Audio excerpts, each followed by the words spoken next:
चलिए स्टार्ट करते हैं हम लोग अपनी अभी अपनी क्लास, ठीक है।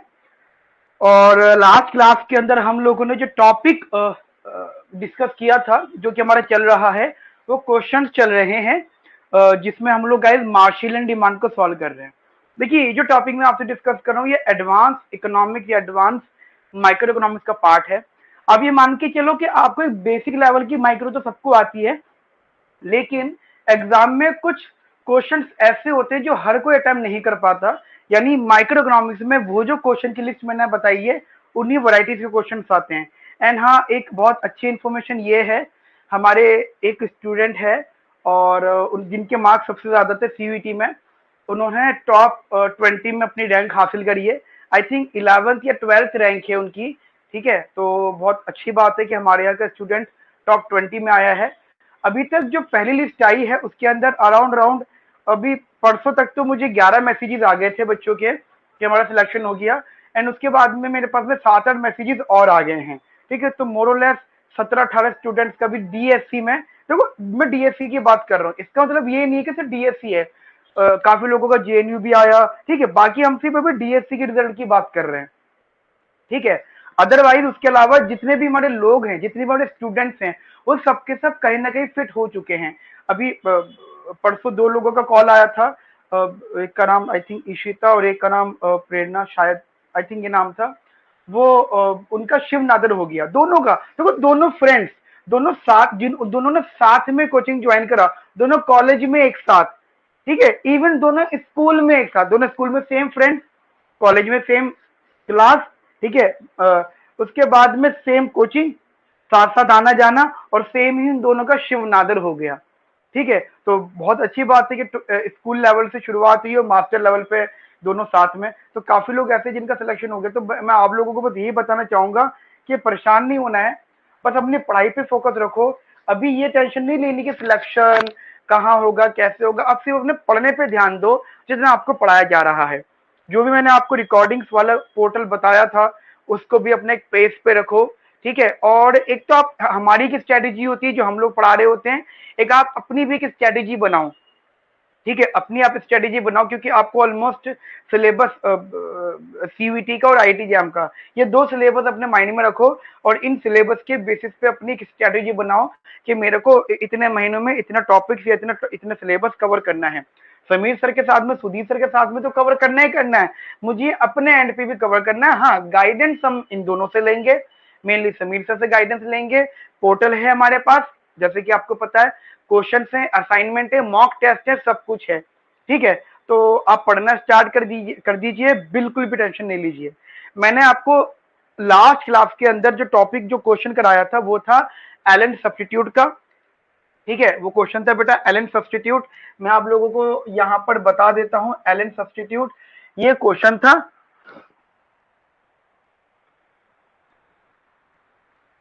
ठीक है जी। ये क्वेश्चन था, that is utility is equals to minimum of 2x plus का y और x प्लस का 2y। ये क्वेश्चन था, ये लास्ट क्लास के अंदर हो चुका है, ठीक है। उसको मैं थोड़ा सा रिकॉल करवा देता हूँ आप लोगों को, थोड़ा सा रिकॉल। मैंने, हम लोगों ने इसका एक इंडिफरेंस कर्व बनाया था, that is x, that is y, और कुछ इसका जो इंडिफरेंस कर्व बना था वो कुछ इस प्रकार बना था, ठीक है। ये इसका पॉइंट था, यहां से एक आपने लाइन बना दी होगी, इसे बोला था इन्होंने एक्सपेंशन लाइन, ठीक है। एक्सपेंशन लाइन, एक्सपेंशन पाथ भी कह सकते हो।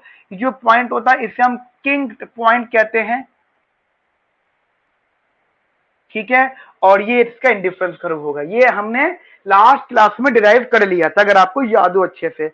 उसके बाद में हमने यहाँ पे ऑप्टिमाइजेशन के लिए क्या किया था, फॉर ऑप्टिमाइजेशन, अगर आपको याद हो, हमने ऑप्टिमाइजेशन में डिस्कस किया था, एक हमारी नंबर लाइन थी इधर, दैट इज हाफ, और एक 2। या अगर आपको याद हो, क्योंकि देखो इसके 2 एमआरएस होंगे, एक बार एमआरएस 2 होगा, एक बार एमआरएस हाफ होगा, तो ये था।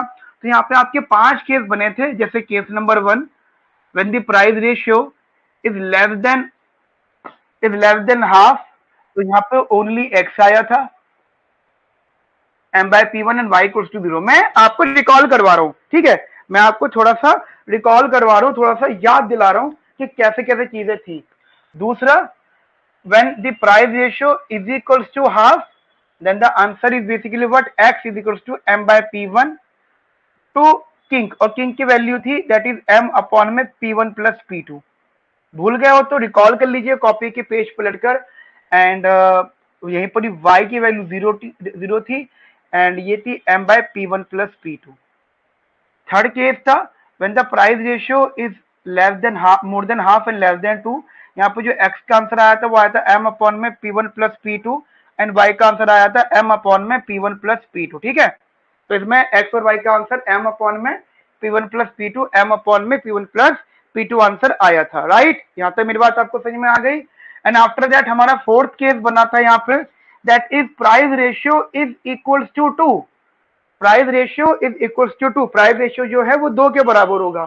अब जरा वो भी समझ लीजिए आप लोग गाइस। इधर देखिए जब प्राइस रेशियो 2 के बराबर था तो x का आंसर या तो 0 था या फिर m by p1 plus p2 था, और y का answer m by p2 to m upon में m अपॉन में p1 प्लस p2 था। और जो फिफ्थ केस है वो था price ratio is more than 2 when x is equals to 0 and y is equals to m by p2।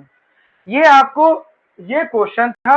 और guys मैं आपको बताना चाहता हूं, मैं आपको याद दिलाना चाहता हूं कि इस टाइप के क्वेश्चन का हमेशा आंसर ऐसा रहेगा।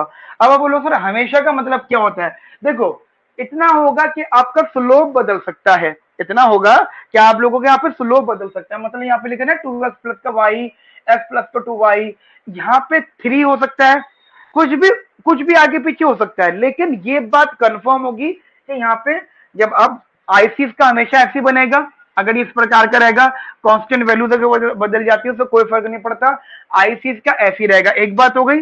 दूसरी बात गाइस यहाँ पे क्या होगी जरा समझना बहुत ज्यादा ध्यान से, कि इसमें जो हमेशा स्लोप आएंगे, 2 स्लोप आएंगे, एक स्लोप होगा स्मॉलर, एक स्लोप होगा लार्जर।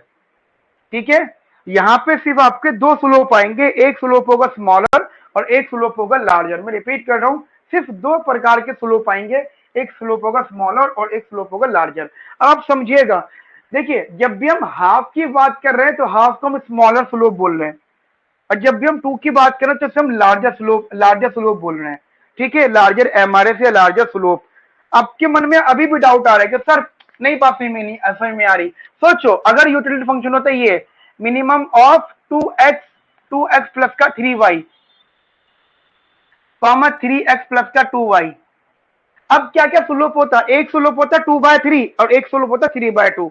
तो ये 2 कांस्टेंट स्लोप है, डेफिनेट सी बात है एक स्लोप उसमें छोटा होगा और एक स्लोप उसमें बड़ा होगा। बात समझ में आ गई। अगर 2 स्लोप बन जाते हैं तो ध्यान रखना आपके 5 केस बनेंगे। यहाँ जो मैंने हाफ लिखा है आप इसको स्मॉलर बोल सकते हो, यहाँ जो मैंने 2 लिखा है आप इसे लार्जर बोल सकते हो। ठीक है, तो स्लोप स्मॉलर है या स्लोप लार्जर है, कंपेरिजन आप समझ लीजिए। ये जो आंसर्स मैं बता रहा हूं ये वाले, ये आंसर, ये वाला आंसर, ये मतलब ये वाले आंसर्स, ये आंसर्स, ये आंसर्स, ये हमेशा यही रहेंगे, ये हमेशा यही रहेंगे, सेम रहेंगे। और यहाँ जो मैंने लिखा m अपॉन में p1 प्लस p2 ये किंग आंसर है। किंग आंसर मतलब ये अंडरस्टूड है, ये हमेशा ये वाला पॉइंट रहेगा। मैं आपको ये सिखाना चाहता हूँ कि आप ना कंसेप्ट पर ध्यान दो, न्यूमेरिकल एस्पेक्ट पे ध्यान मत दो। मतलब यहाँ पे डिजिट चेंज हुए हैं इस पे ध्यान मत दो, आप ध्यान दो न्यूमेरिकल वैल्यूज पे। कि सर अगर वो सॉरी कंसेप्ट पे ध्यान दो कि सर कंसेप्ट समझा दो क्या होता है। पहले बताओ यहाँ तक मेरी बात आपको समझ में आ गई क्लियरली, बढ़िया से बिंदास से, है ना? अब मैं आपको एक छोटा सा स्टेटमेंट समझाता हूँ। यहाँ पे एक छोटा सा नोट, दैट इज एक छोटा सा नोट के when price ratio is less then, या वैसे अब लिखे, मैं आपको बता रहा हूं, मैं आपको ओरल बता रहा हूं, अब लिखे, मैं ओरल बता रहा हूं, अब लिखिए। व्हेन, ये सबसे इंपॉर्टेंट क्वेश्चन है, लिखिएगा। When price ratio is less than smallest slope, लिखिए आप, when price ratio is less than smallest slope, is less than smallest slope, then consumer will prefer only good x, then consumer is prefer only good x, consumer prefers only good x. कब? When price ratio is less than smallest slope. What it? Second point लिखिएगा, when price ratio is more than largest slope. When price ratio is more than largest slope. When price ratio is more than largest slope. largest slope. When price ratio is more than largest slope, then consumer will purchase only good buy. Then consumer will purchase only good buy. Then consumer will purchase only good buy.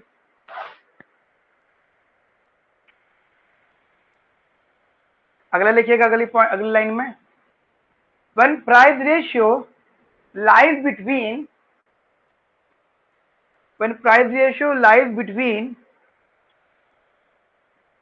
largest and smallest slope. When price ratio lies between largest and smallest slope.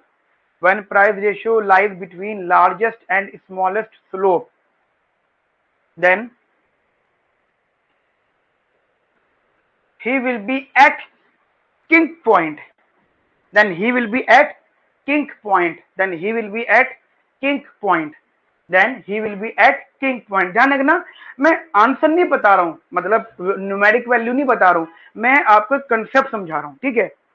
आगे लिखिएगा, when price ratio is equals to when price ratio is equals to when price ratio is equals to smallest slope. When price ratio is equals to smallest slope,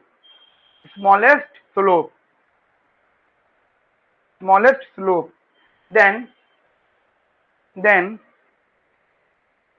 he will consume both goods.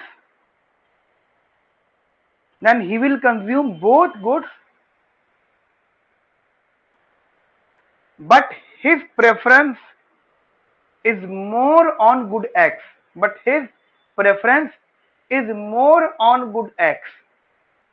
क्या बोला मैंने बोला if the price ratio is equal to the smallest slope, then his preference is more on good X. ठीक है, अगला लिख लीजिएगा, पांचवा, when price ratio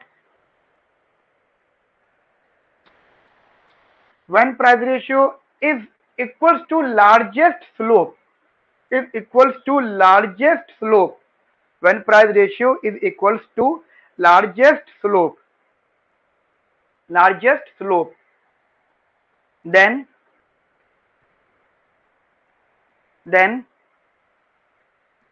consumer will prefer both goods, but his preference is more on good buy.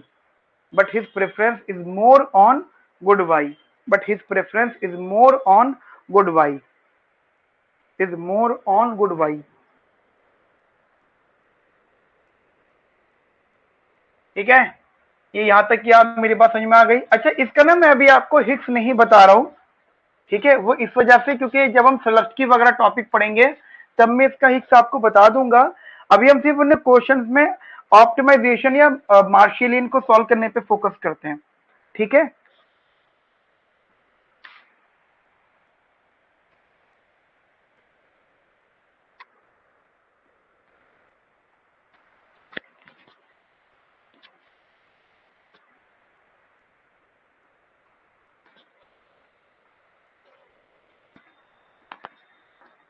चलिए आगे बात करते हैं हम लोग। यहाँ पे ये बड़ा देर में रफ होता है यार ये।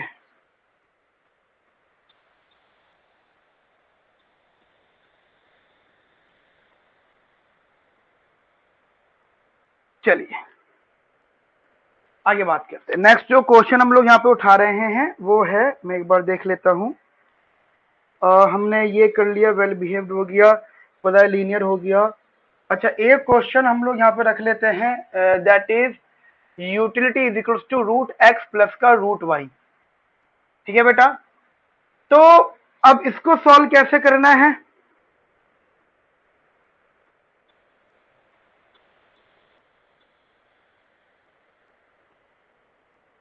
इसे सॉल्व कैसे करना है?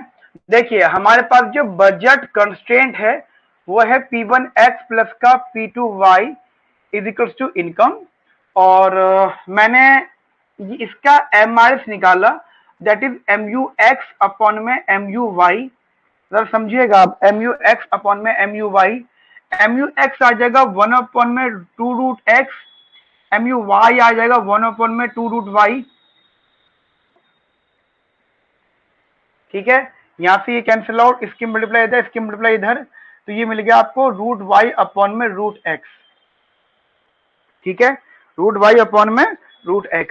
एक बार ध्यान रखना, एक बार ध्यान रखना, अगर x को बढ़ाने से, मैं आपको एक चीज समझाना चाहता हूं, why you use the Lagrange multiplier. देखो सुनो, मैं इस क्वेश्चन में लेग्रांज मल्टीप्लायर यूज करना चाहता हूं, और आप सबको पता है लेग्रांज मल्टीप्लायर क्या होता है, Lagrange is equals to maximize utility वाला कंसेप्ट, मैं वो यूज करना चाहता हूं। बट उसको यूज करने से पहले मुझे प्रूफ करना पड़ेगा कि मैं ऐसा क्यों कर रहा हूं। ब्लर बेटा 1 मिनट का समय दो मुझे, भारती जी 1 मिनट का समय दो बस। ये वो सेटिंग करते हैं, वो मैंने क्लास स्टार्ट करने से पहले करी नहीं, मैं 1 मिनट कर देता हूं।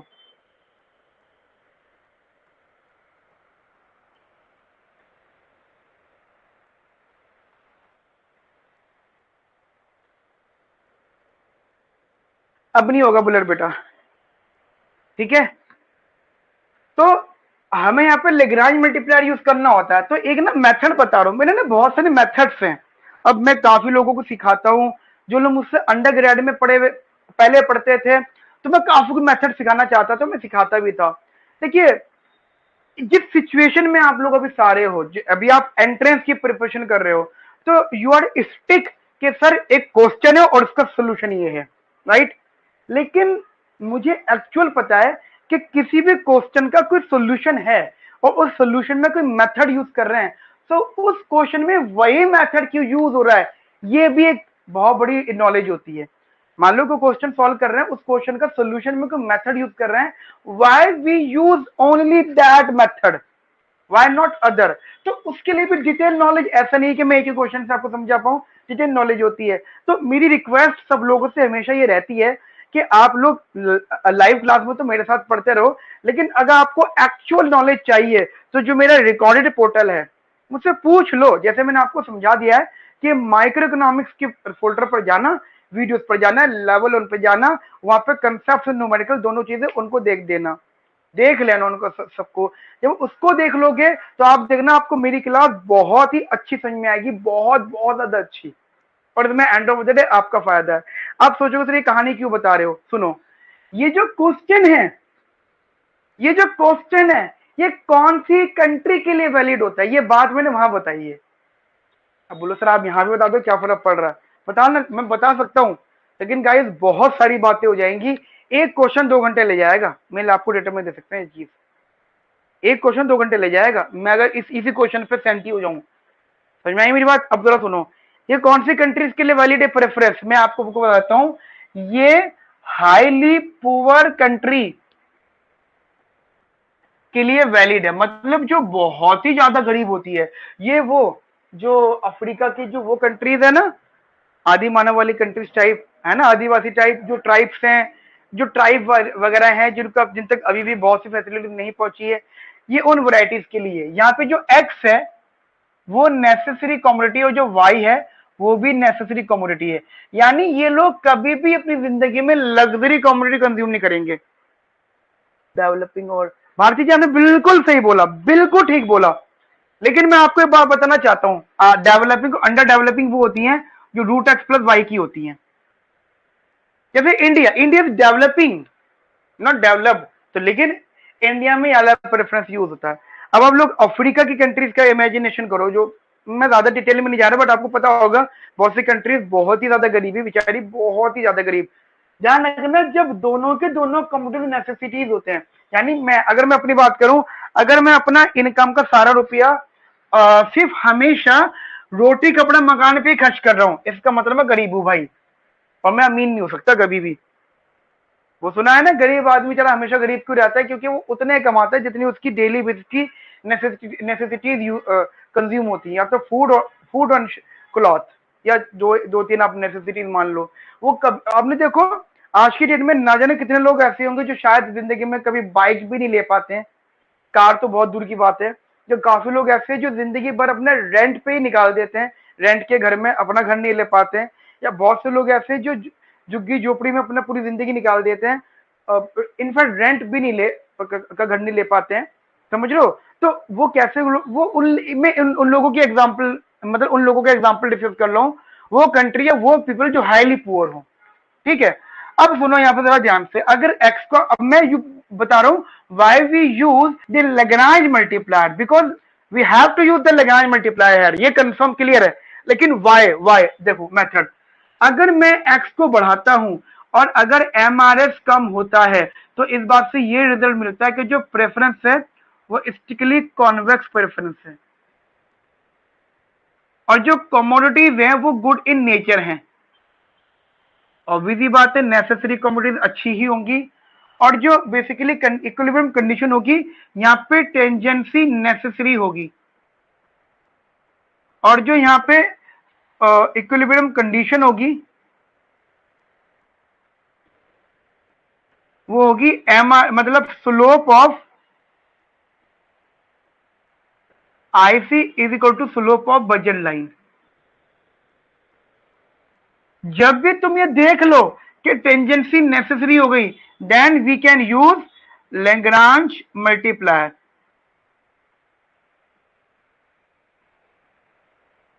क्योंकि टेंजेंसी आती ही वहां पर है जहां पे लैग्रांज मल्टीप्लायर का इस्तेमाल होता है, टेंजेंसी आती ही वहां पर है जहां पे लैग्रांज मल्टीप्लायर का इस्तेमाल होता है। नाउ हम इसको सॉल्व करते हैं। अच्छा, उससे पहले डायग्राम बता दो इसका कैसा बनेगा। बड़ा इंटरेस्टिंग डायग्राम है। मेरा मेरा बड़ा एक अच्छी अजीब सी चीज मानना है कि इंडिफरेंस कर्व वो कर्व होता है जो इंडिफरेंस कर्व का हर पॉइंट जो होता है ना वो इक्विलिब्रियम पॉइंट शो करता है। मतलब आपको पता ही है, अगर आईसी है तो आईसी का हर पॉइंट क्या क्या शो करेगा, अ कांस्टेंट यूटिलिटी। मान लो आपने यहाँ पे डायग्राम बनाया इंडिफरेंस कर्व, ये एक्स है और ये वाई, या मुझे छोटी सी चीज बता दो, प्रेफरेंस स्टिकली कॉन्वेक्स है तो डायग्राम तो ऐसा बनेगा, है ना, जैसा रेक्टेंगल हाइपरबोला होता है, जैसे कर्व डगलस का होता है। लेकिन मजे की बात, एक्स आपका कैसा है, नेसेसरी। तो मुझे बताओ क्या एक्स कभी आपका नेगेटिव होगा? कभी भी नहीं होगा। क्या आप कभी भी एक्स को नेगेटिव ले सकते हो? कभी भी नहीं ले सकते हैं। क्या वाई को आप कभी भी नेगेटिव ले सकते हो? कभी भी नहीं ले सकते। मतलब मजे की बात क्या है कि आप कभी भी ना तो एक्स को नेगेटिव लोगे ना ही आप वाई को नेगेटिव लोगे। मैं रिपीट कर रहा हूं, ना तो आप कभी भी एक्स को नेगेटिव लोगे ना ही आप कभी भी वाई को नेगेटिव लोगे। इसका मतलब क्या है, ये हमेशा आपका स्ट्रिक्टली पॉजिटिव रहेगा। कभी भी ना तो ये नेगेटिव होगा और ना ही ये इक्वल टू 0 होगा। तो इंडिफरेंस का सुन लीजिएगा यहां पे जरा, ये ऐसा बनेगा, यानी ना तो ये एक्स एक्सिस को टच करेगा ना ही ये वाई एक्सिस को टच करेगा। आपके दिमाग में डाउट आ रहा होगा सर काहे को? बेटा इसलिए, मान लो अगर इनने एक्स एक्सिस को टच कर दिया, एक्स एक्सिस को टच कर दिया इन केस, तो क्या हो जाएगा बेटा, एक्स एक्सिस को अगर कोई आईसी टच कर रहा है इसका मतलब वहां पे वाई 0 है, और अगर वाई एक्सिस को कोई पॉइंट टच कर रहा है इसका मतलब वहां पे एक्स 0 है। समझ में आई मेरी बात? या तो x 0 होगा या y 0 होगा, ये दोनों ही बातें इम्पॉसिबल है। इसका मतलब इसका जो आईसी बनेगा वो बिल्कुल बिल्कुल एसिम्प्टोटिक बनेगा, asymptotic on both axis, asymptotic on both axis. Asymptotic on both axis, दोनों को दोनों एक्सिस पर वो एसिम्प्टोटिक बनेगा। मेरी यहां तक की बात आपको समझ में आ गई अच्छे से, बढ़िया से।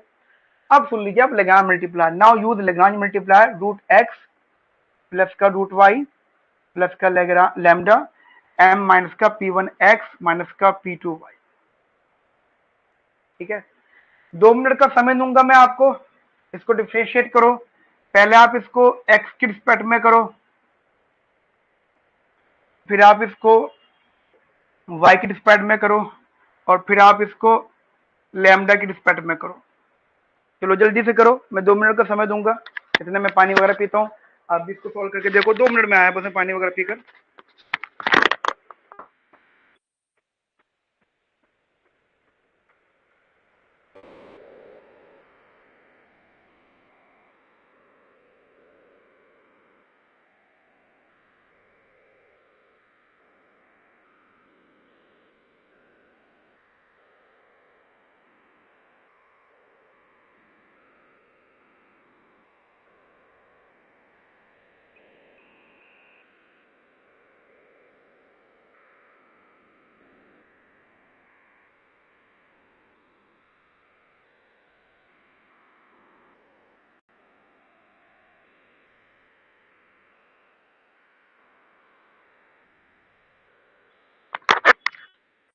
हाँ जी, कहाँ तक पहुंचे? क्या करो सर, आप तो बहुत जल्दी आ गए। चलो मैं एरिया रफ कर देता हूँ। वैसे मैं यहाँ पे भी लिख सकता हूँ। चलो पहले मैं इसको लेग्रांज को एक्स में करता हूँ। देखिए यहाँ से आया 1/2 root x plus lambda minus का P1 इज इक्वल्स टू 0। ठीक है, lambda with respect to x is equals to 1/2 root x plus का लैम्डा माइनस का P1 for optimisation equals to 0। तो यहाँ से आया lambda is equals to 1/2 root x into P1 first equation. फिर आपने इसको डिफ्रेंशिएट किया y की रिस्पेक्ट में। यहां से आया 1/2 रूट y माइनस का P2 इक्वल्स टू 0। एक बार ध्यान रखना, पार्शियल डेरिवेटिव कर रहे हैं। जब मैं x में करूंगा तो ये 0 बनेगा, x का 1 होगा, P1 का P1 आ जाएगा विद द माइनस साइन। जब मैं इसको y में करूंगा तो ये 0 बनेगा, ये 0 बनेगा, y का 1 हो जाएगा और P2 आ जाएगा माइनस में। जब मैं इसको लैम्डा में करूंगा तो लैम्डा का 1 हो जाएगा और ये एज इट इक्वेशन पूरी आ जाएगी। ये बात आप लोग अपने दिमाग में रखिएगा। फॉर ऑप्टिमाइजेशन तो लैम्डा की वैल्यू आ गई 1/2 root y into P2, it's the second equation. Now compare both equation.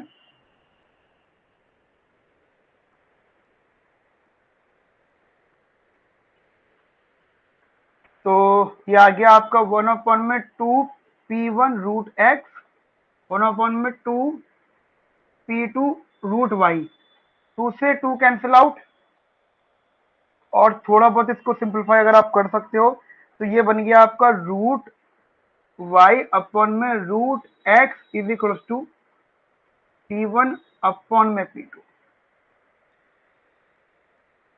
ठीक है, ये क्या बन गया root y root x is equals to P1/P2। Root y root x is equals to P1/P2। तो बेसिकली ये जो वैल्यू है इसे आप कहते हो स्लोप ऑफ इंडिफरेंस कर्व और ये जो वैल्यू है इसे आप कहते हो स्लोप ऑफ बजट लाइन। मेरा कहने का मतलब यही था कि स्लोप ऑफ आईसी ये वाला हो गया और स्लोप ऑफ ये जो P1/P2 लिखा ना मैंने यहाँ पे बजट लाइन कर लेना। Budget line, slope of budget line वो होता है P1/P2। बेटा इसको करेक्ट कर लेना जरा, इसको slope of IC is equal to slope of budget line आएगा यहाँ पर। तो ठीक है, ये स्लोप ऑफ आईसी हो गया, स्लोप ऑफ बजट लाइन हो गया। So this is the tangency. ये जो equation number 3, this is known as tangency condition, right. इसी को बोला जाता है टेंजेंसी कंडीशन। टेंजेंसी कंडीशन का मतलब क्या हो जाता है, आईसी और बजट लाइन एक यूनिक पॉइंट बना रहे हैं। जैसे मैं आपको एग्जांपल दूं, अब यहां से एक बजट लाइन ड्रॉ कर दो। ठीक है, ये आपकी बजट लाइन है, ये आपका इंडिफरेंस कर्व है। ये जहां पे आया है ये होता है यूनिक पॉइंट और इसी यूनिक पॉइंट पे टेंजेंसी होती है और इसी पर ही हम कहते हैं slope of budget line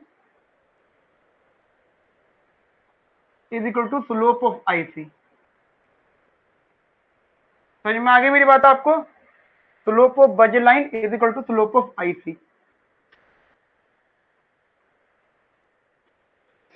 slope of budget line is equal to slope of IC.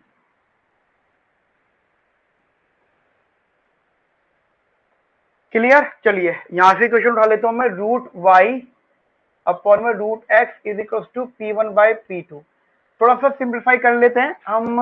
एक काम करते हैं, रूट वाई यहीं रखते हैं, वहां पे रूट एक्स ले जाते हैं, ये P1/P2 हो जाता है। और थोड़ा सिंप्लीफाई कर लेते हैं तो इसे y कर देते हैं और ये x हो जाता है और ये P1 स्क्वायर अपॉन में P2 स्क्वायर कर देते हैं। क्लियर है मेरी बात आप लोगों को? ये सबको मतलब ये बन गया आपका y is equal to x into P1 square upon में P2 square, x dot P1 square upon में P2 स्क्वायर। ठीक है, यहां तक की मेरी बात आपको क्लियर है गाइस? चलिए आगे बात करते हैं, जरा ध्यान से देखिएगा, बहुत इंपॉर्टेंट लेवल पे। अब इसे मैं डिफ्रेंशिएट करता हूँ लैम्डा की रिस्पेक्ट में। देखिए यहां से समझना, यहाँ पे लैम्डा नहीं है तो ये 0, यहाँ पे लैम्डा नहीं है तो ये 0, यहाँ पे लैम्डा है तो ये 1 हो जाएगा और साथ ही एज इट इज आ जाएगा। तो ये आ जाएगा आपका m माइनस का p1x माइनस का p2y इज इक्वल्स टू 0। तो m is equals to p1x plus का p2y। से this is our equation 4th, this is equation 5th। और इस y की वैल्यू को हम उठा के यहाँ रख देंगे। तो m is equals to p1x plus का p2 इंटू y की जगह मैंने रखा x into p1 square upon में p2 स्क्वायर, p2 से p2 गया and if we take x as a common तो यहाँ बचा p1 प्लस का p1 स्क्वायर अपॉन में p2। थोड़ा बहुत चाहो तो सिंपलीफाई कर सकते हो आप, x p1 p2 प्लस का p1 स्क्वायर अपॉन में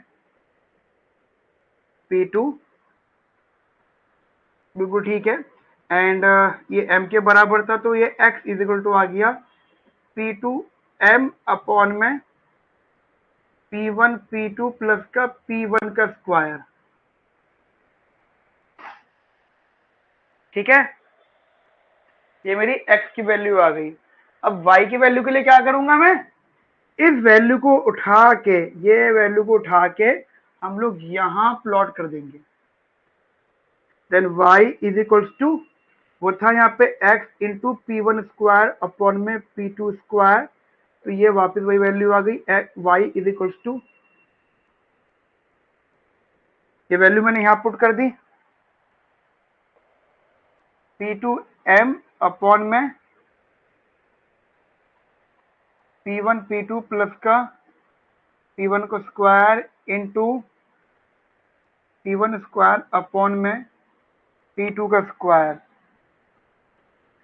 यहाँ पे ये कैंसिल आउट, ठीक है बेटा। थोड़ा बहुत सिंप्लीफाई करो तो ये p1 स्क्वायर m अपॉन में p1 p2 प्लस का p1 का स्क्वायर, और डिनोमिनेटर में p2 भी आएगा। सो this is the value of y। इसको और क्या हो तो सिंप्लीफाई आप लोग कर सकते हो, if you want then you can, आप इसको और सिंप्लीफाई कर सकते हो। यानी मैं आपको करके बता देता हूँ, कभी आप कंफ्यूज हो जाओ, क्योंकि कभी कभी क्या होता है कि वो ऑप्शन में, देखो ये गेम खेलेंगे वो लोग आपसे, वो क्या करेंगे पूरा क्वेश्चन मतलब दे देंगे, तो वो ऐसा नहीं कि क्वेश्चन दे देंगे सॉल्व कर दो, वो लोग आपको अपना आंसर देंगे, वो आपको 4 ऑप्शन देंगे अपने कैलकुलेशन वाले। अब ये पता नहीं हो सकता कि उन्होंने किस तरीके से सिंप्लीफाई कर रखा है। कभी वो सिंप्लीफाई करते हैं, ठीक है, कभी वो डिफिकल्टीफाई करते हैं, सिंपल बनाते हैं डिफिकल्ट बनाते हैं, बहुत बार करते हैं, बहुत बार वो करते हैं ऐसा। तो मैं, हो सकता है वो ऐसे करते डिफिकल्टीफाई, लेकिन मैं सिंपलीफाई करके बता रहा हूं आपको, इसको आप और कैसे वैरायटी में लिख सकते हो,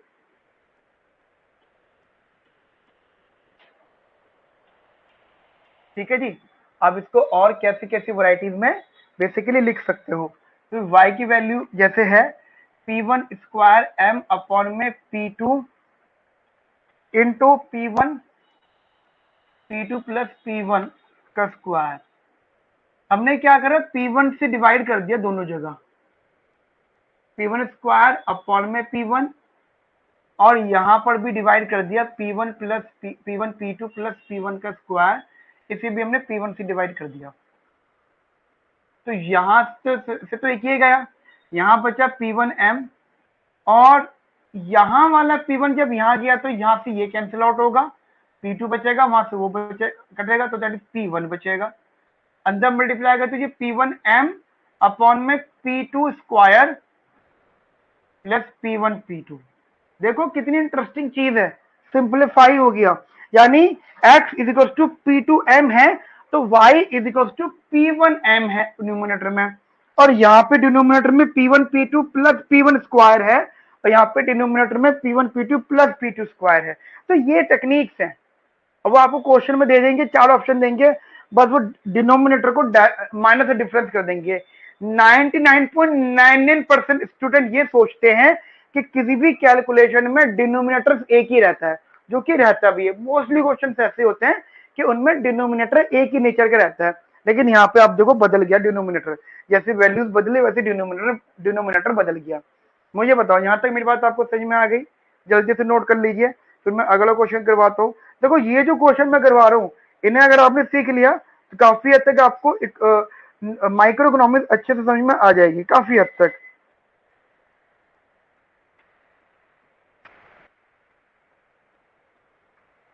ठीक है, जल्दी से करिएगा, फिर मैं अगला क्वेश्चन कराता हूँ यहाँ से रफ करके।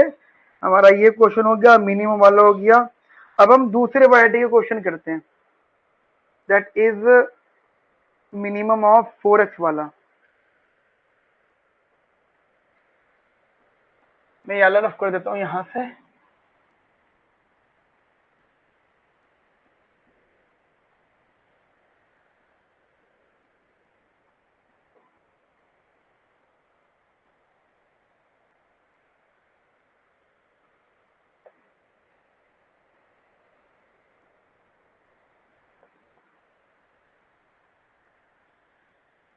देखिएगा जरा ध्यान से, क्वेश्चन हमारे पास यहाँ पे, utility is equal to minimum of 4x comma 2x plus का y। ठीक है, चलिए 2 मिनट का समय दे रहा हूं मैं। करना क्या है, देखिए इसका ऑप्टिमम सॉल्व करना है, बट गाइस ऑप्टिमम को सॉल्व करने से पहले आपको इसका आईसी पता होना चाहिए, इंडिफरेंस कर्व। मैं गाइस आपको 2 मिनट का समय दे रहा हूं, आप इसका इंडिफरेंस कर्व बनाइए। चलिए अब बनाओ, मैं यही हूं आप लोगों के पास, आराम से बैठ रहा हूं। आप बनाओ और फिर मुझसे डिस्कस करो।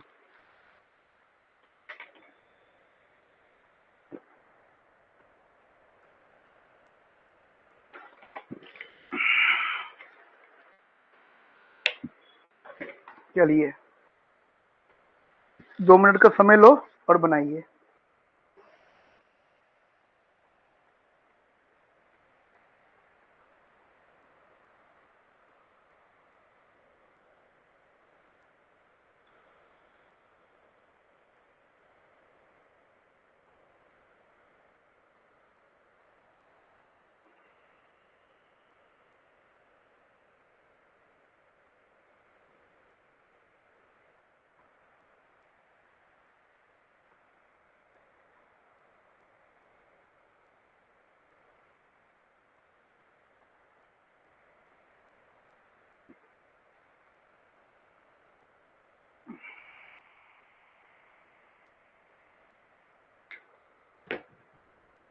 हाँ जी बताइए।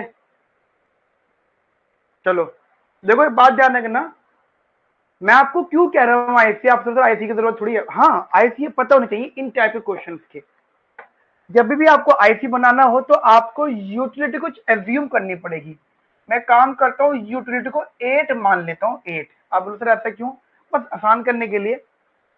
मुझे 402 का फैक्टर दिख रहा है वो, ठीक है। अब देखो यूटिलिटी 8 के बराबर है, और ये जो 8 मैंने माना है मैंने अपनी मर्जी से माना है, और इसमें कोई टेंशन वाली बात नहीं कि सर 8 कहाँ से आया, क्योंकि बहुत से स्टूडेंट होता है सब कुछ समझ जाता है, सर सब कुछ समझ में आ गया, बस एक बार समझ में नहीं आई ये 8 कहाँ से लेकर आए थे आप। अरे मेरे लाल आप कुछ भी रख लो, 8, 16, 32, 10, 20, 30, 40, 50 वट एवर। मैंने जानबूझ के 8 इसलिए रखा है क्योंकि मुझे फैक्टर दिख रहा है 2 4 8 करके। ठीक है, 2 4 8 करके मुझे ये फैक्टर दिख रहा है ऐसी। ठीक है, अच्छा किसी ने मुझे आंसर भेजा है, अरे वाह बेटा। मैं एक बार चेक कर लेता हूँ। आयुषी आपने आंसर आपने आंसर भेजा, ये बहुत बड़ी रिस्पेक्ट है मेरे लिए कि आप इतना डेडिकेटेड होके पढ़ रहे हो। बिल्कुल सही है यहाँ तक, लेकिन अब इसके आगे अभी और है। ठीक है, वेल डन, बहुत अच्छी बात है। आपके सिलेक्शन होने के चांसेस ज्यादा हैं, बिकॉज सिलेक्शन उसका नहीं रुकता जो आंसर्स नहीं देता। सिलेक्शन मतलब जो आंसर मतलब देता, सॉरी, सिलेक्शन उसका रुकता है जो आंसर ही नहीं देता। आप सर सिलेक्शन होने की बात करो, यार सिलेक्शन होना एक अलग चीज हो जाती है, बट ध्यान रखना अगर आप आंसर ही नहीं दे रहे हो किसी कीमत पे आप कंपटीशन का हिस्सा ही नहीं हो, आप सिर्फ ऑडियंस हो। ऑडियंस ऑडियंस नहीं बन के रहना, ठीक है, ऑडियंस नहीं बन के रहना, आपको गेस्ट बनना है, चीफ गेस्ट बनना है। राइट, इन्होंने आंसर भेजा है, इनका नाम मुझे याद हो गया है अब। ठीक है, चलिए अब सुनना जरा ध्यान से। इन्होंने बिल्कुल ठीक करा, अब मैंने इसको रखा 4x, 2x प्लस का y।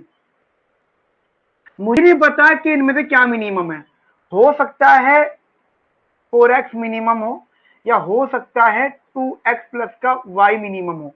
अगर 4x मिनिमम तो x की वैल्यू 2 हो गई, एग्जाम्पल मान लिया मैंने, ठीक है। और अगर ये है तो x की वैल्यू 0, y की वैल्यू 8, y की वैल्यू 0 तो x की वैल्यू 4। अब जरा अब यहाँ पे एक डायग्राम बनाते हैं, ये x और ये y, ठीक है, ये x और ये y बेसिकली, ठीक है जी। अब आप ऐसे समझिएगा, देखिए पहले यहां देख लीजिए, x 0 है तो y 8 है, यहां कोई पॉइंट मान लो, ठीक है, और y 0 तो x को 4 मान लो, तो मैंने कहीं यहां पॉइंट मान लिया। अब दोनों पॉइंट को ज्वाइन कर दो, क्लियर, दोनों पॉइंट्स को आप यहाँ पे ज्वाइन कर दो। अब आगे सुनो, x की वैल्यू 2 दे रखी है, what about value of y, nothing, neutral for y, कुछ भी हो y की वैल्यू, x की वैल्यू 2 रहेगी हर कीमत पे, 2 यहाँ पे कहीं आएगा। अब देखो यहां तक का भेजा है आपने आयुषी जी, अब मुझे नहीं पता कि आईसी ये नहीं है, आईसी इसी में छुपा हुआ है, ठीक है। अब देखो आईसी में कहां से ढूंढूंगा, अब देखो मेरे पास एक ये वाला पॉइंट मिला, एक ये वाला पॉइंट मिला, एक ये वाला पॉइंट मिला, एक ये वाला पॉइंट मिला, और मुझे रैंडमली बता रहा हूं, मैं एक ये वाला पॉइंट चेक कर लूंगा रैंडमली, ठीक है। तो 1 2 3 4 5, मैं 5 पॉइंट चेक करूंगा, इन पांचों पॉइंट में से जो भी पॉइंट वैलिड होगा, ध्यान रखना वो लाइन भी वैलिड हो जाएगी, वो डायरेक्शन भी वैलिड हो जाएगा, ठीक है। इन पांचों में से जो पॉइंट वैलिड होगा वो लाइन भी वैलिड होगी और वो पॉइंट भी वैलिड होगा, वो लाइन भी वैलिड होगी और वो पॉइंट भी वैलिड होगा। यहां तक कि मेरी बात समझ में आई आप लोगों को, अच्छे से, बढ़िया से, बिंदास से।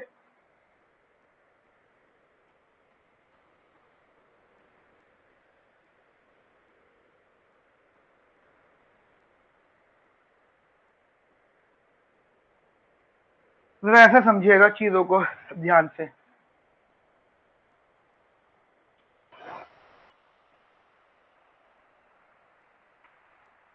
सबसे पहला पॉइंट मैंने लिया 0,8, सबसे पहले मैंने पॉइंट लिया 0,8। अब 0,8 को मैं यहां रख के देखूंगा, utility is equal to minimum of 4x, 2x plus का y। सबसे पहला पॉइंट मैंने 0,8 लिया। अब मैं इसको रख के देखता हूं, देखो मेरी यूटिलिटी किसके बराबर है, 8। अगर मैंने इस पॉइंट को यहां रख के देखा और मुझे 8 मिल गया, इसका मतलब मेरा आंसर सही है, ठीक है। तो मैंने यहां रख के देखा, utility is equal to which is equal to, या इधर रख लेते हैं, u is equal to minimum of 0 4 into 0 2 into 0 plus का 8, ये हो गया मिनिमम ऑफ 0,8। मुझे बताओ मिनिमम ऑफ 0,8 में मिनिमम क्या होता है, 0 होता है मिनिमम, क्या होता है, 0।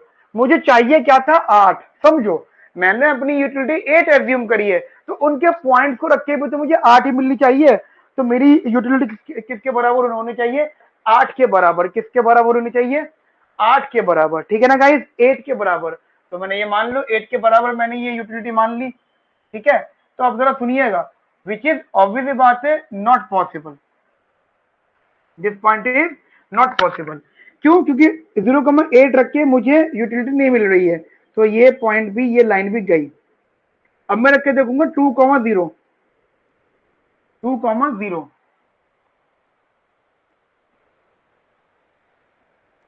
u is equal to minimum of 4 into 2, 2 into 2 plus का 0, 8 2 2 4, मिनिमम क्या आया 4, चाहिए क्या था 8, आया है क्या, तो ये भी गया, मतलब ये लाइन भी नहीं होगी। अब मैं इस वाले पॉइंट को चेक करके देखता हूं, देखो गाइस ये वाला पॉइंट कौन सा वाला है, ये पॉइंट है kink, this is the kink point. King point को कैसे चेक करते हैं मैं आपको बता देता हूं, हमारा एट किंग पॉइंट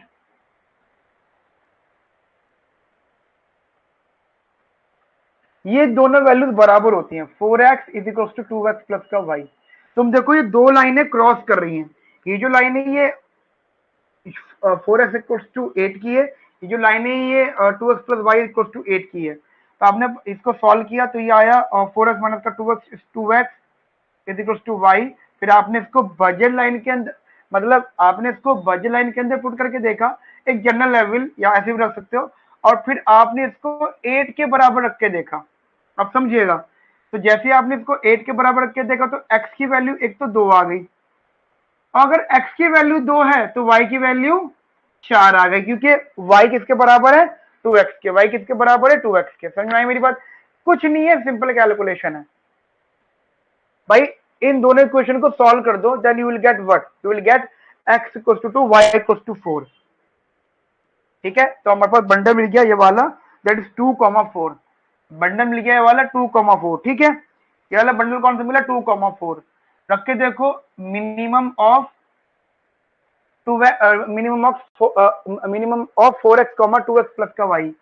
तो 4 इंटू 2 एंड 2 इंटू 4 प्लस का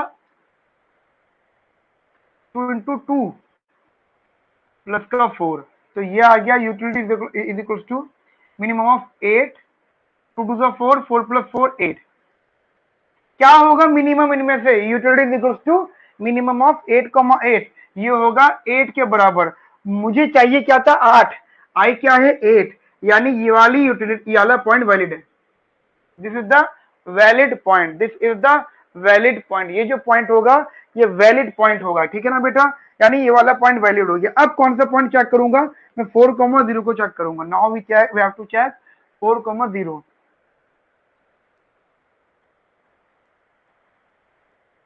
that is 4 into 4 2 into 4 plus का 0।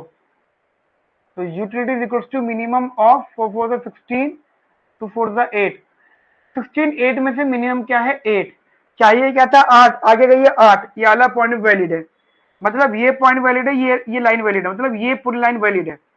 बट गाइस देखिए, अब मैं ये नहीं कह सकता कि मेरी एंडिंग यहाँ पे हो जाएगी, नहीं, मेरे सामने एक ये लाइन भी है। अब ये लाइन वैलिड है या नहीं है, जैसे मैं आपको एग्जांपल देना चाहता हूं।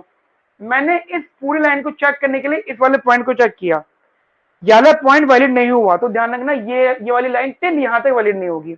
बट ये आगे जो एक्सटेंड हो रही है उसको चेक करने के लिए, यहां से लेकर जहां तक भी जा रही है उसे चेक करने के लिए मैं कोई रैंडम पॉइंट ले लूंगा।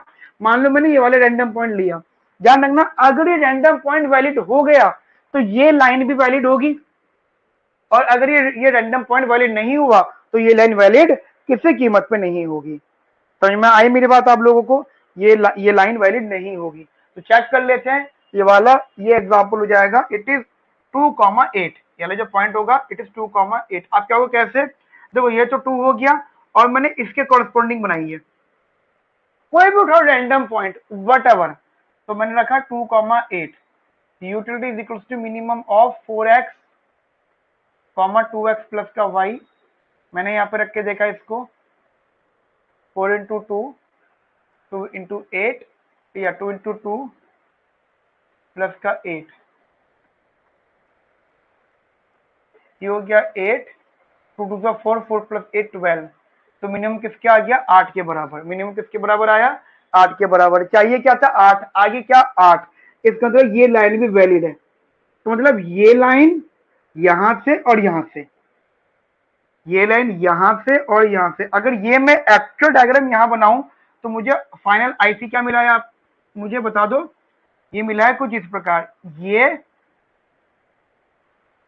This is our indifference curve, this is our indifference curve, this is our indifference curve. यहां तक की मेरी बात आपको समझ में आई बेटा? अच्छे से जल्दी से नोट करिए, ये यहाँ तक का बहुत इंपॉर्टेंट है, जल्दी नोट करो इस चीज को।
चलिए आगे बात करें गाइस, अगला क्वेश्चन डिस्कस करते हैं हम लोग। सॉरी सॉरी सॉरी, अभी अगला क्वेश्चन नहीं, ये तो सिर्फ मैंने आईसी बनाया है। अब तो मैं इसको ऑप्टिमाइजेशन सॉल्व करूंगा ना। मैं काम करता हूँ, यहाँ से रफ कर देता हूँ। ठीक है जी, मैं यहाँ से रफ कर रहा हूँ।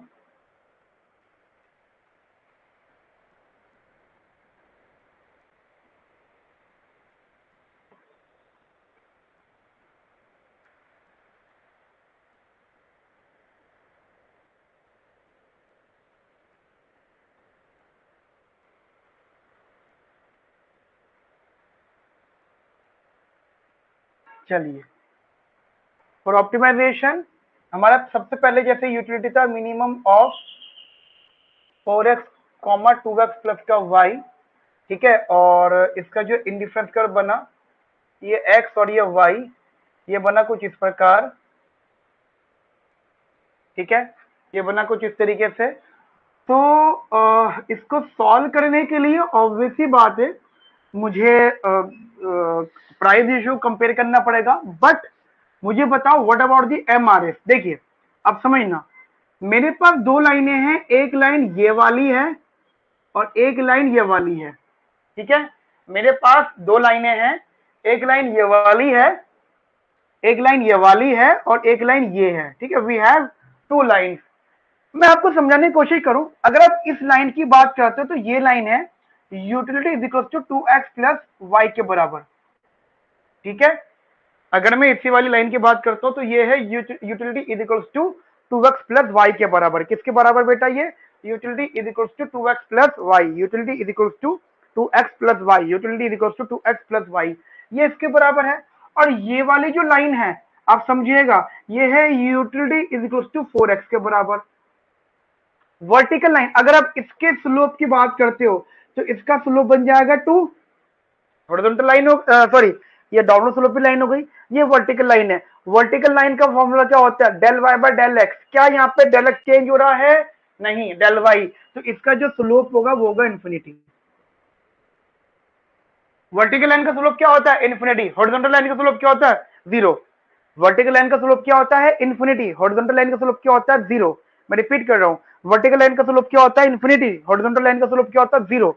दिमाग में बात बैठी बढ़िया तरीके से कि स्लोप की बात किस तरीके से हो रही है।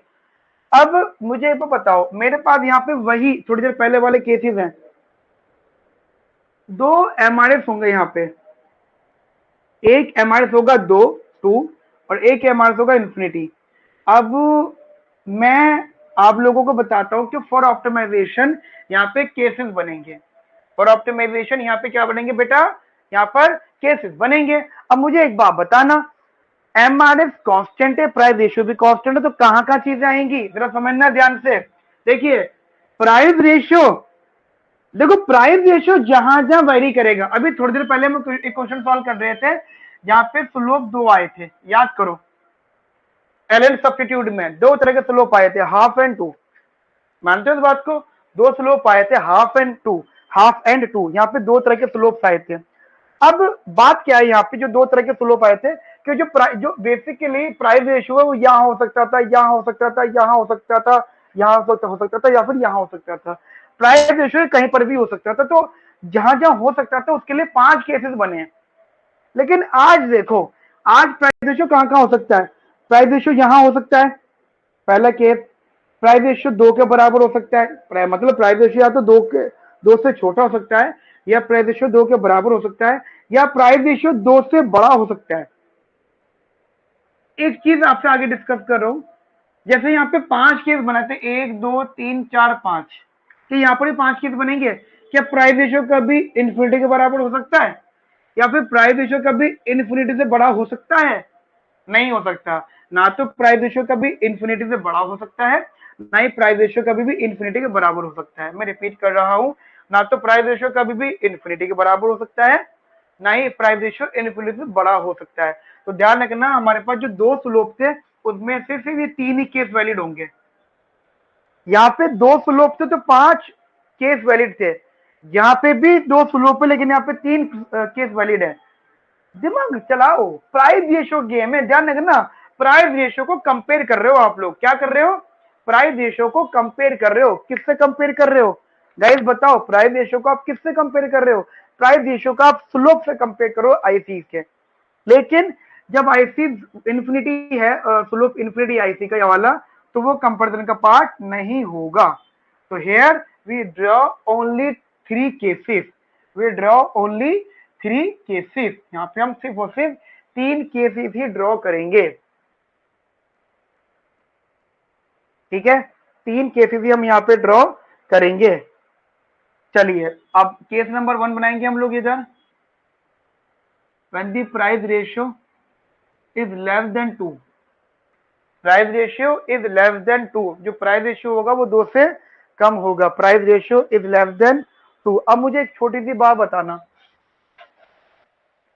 मैंने ये डायग्राम बनाया, देखो अब आप थोड़ी से बड़े होते जा रहे हो, सीखते जा रहे हो, बड़े होने का मतलब मेरे साथ में जब नंबर ऑफ क्लासेस बढ़ते रहेगा तो कुछ ना कुछ तो आप गए सीखोगे, ऐसा है नहीं कि आप ब्लैंक बैठोगे, नहीं, something you have to learn from me, ठीक है। अब समझिएगा, ये y है और ये x है, ठीक है, ये y है और ये x है।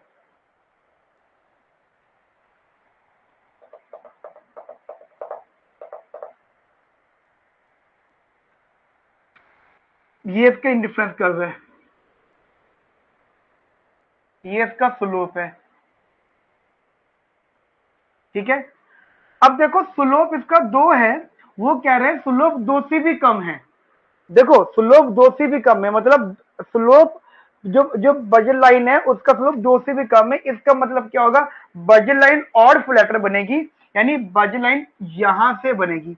मैं आप लोगों को एक बात बताना चाहता हूं, अगर आप कंपेयर करते हो यहाँ से तो आप देखो ये कम है ये ज्यादा है, it mean what, you are basically prefer good x, तो यहाँ पे आपका आंसर आएगा only good x.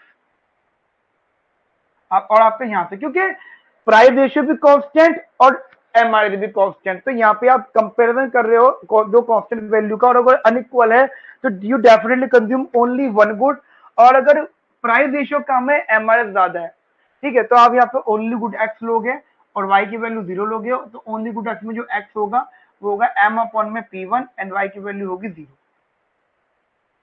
Clear. Similarly case number 2, similarly case number 2, similarly case number 2,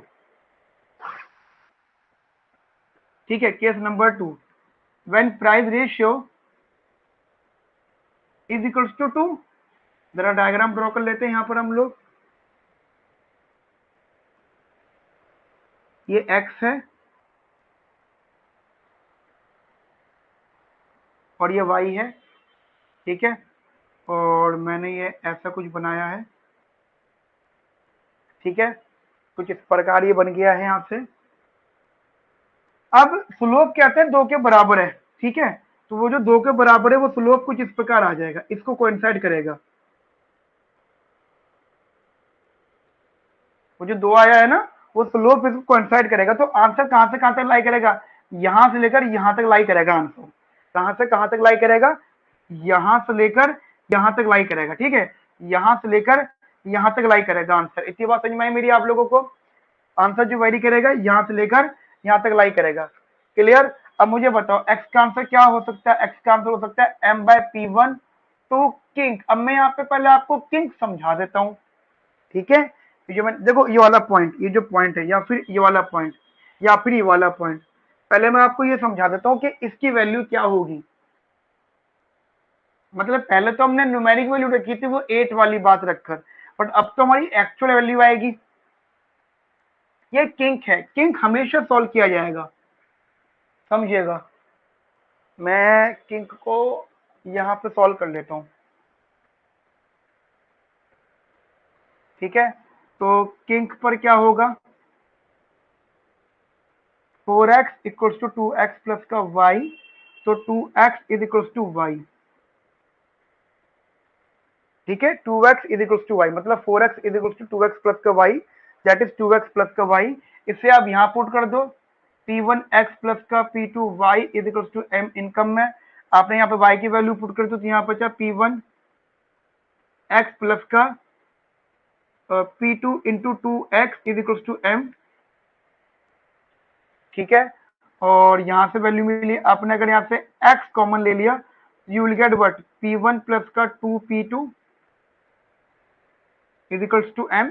तो x की वैल्यू आ गई, सॉरी, हाँ, x की वैल्यू आ गई m अपॉन में p1 plus 2p2, x is equals to m upon में p1 plus 2p2, x is equals to m upon में p1 plus 2p2, p1 plus 2p2। तो ये आंसर आ गया। तो जो किंक है, किंक की जगह आप ही रख दो। देखो x की वैल्यू ये है, जनरली x की वैल्यू ये है, तो y की वैल्यू क्या होगी, दैट इज 2m अपॉन में p1 प्लस 2p2। पता है कुछ नहीं करा है मैंने पहले इन दोनों वैल्यूज को बराबर रख लिया, y वैल्यू है y is equal to 2x, और फिर इस y की वैल्यू को मैंने बजट लाइन में पुट कर दिया, मेरे को यहाँ से y मिल गया और यहाँ से मुझे x मिल गया। समझ में आई मेरी बात आपको? तो ये x is equal to m by p1, to x की वैल्यू कितनी होगी, that is this m upon में p1 प्लस का 2p2, और y, अब देखिएगा ये वैल्यू x की या तो ये होगा या फिर x को आप इतना कंज्यूम करोगे। अगर आप ऐसा कर रहे हो तो y 0 होगा, और फिर या फिर y आपका किंक होगा। किंक में y की वैल्यू कितनी है, इट इज 2m अपॉन में p1 प्लस 2p2। समझ में आई मेरी बात आप लोगों को? ये अच्छे से क्लियरली बताइए, ये बात मेरी समझ में आ गई होगी आप लोगों को? ये केस नंबर 2 था। केस नंबर 3 समझेंगे आप लोग मेरे साथ में। Case number 3, that is price ratio is more than 2। ये y है और ये x है। ये थोड़ा इंटरेस्टिंग केस होगा, ये थोड़ी सी समझने वाली बात होगी, जरा देखिएगा जरा ध्यान से। This is indifference curve. अब देखो, पहले बजट लाइन का स्लोप 2 से कम था तो ये और फ्लैटर बना था, फिर वो 2 के बराबर आया तो इसको कोइंसाइड करा, मतलब पहले पहले ये था, फिर इसको कोइंसाइड किया, और अब थोड़ा सा ऐसा बन जाएगा, यानी बजट लाइन जो बनेगी वो कुछ इस प्रकार बनेगी।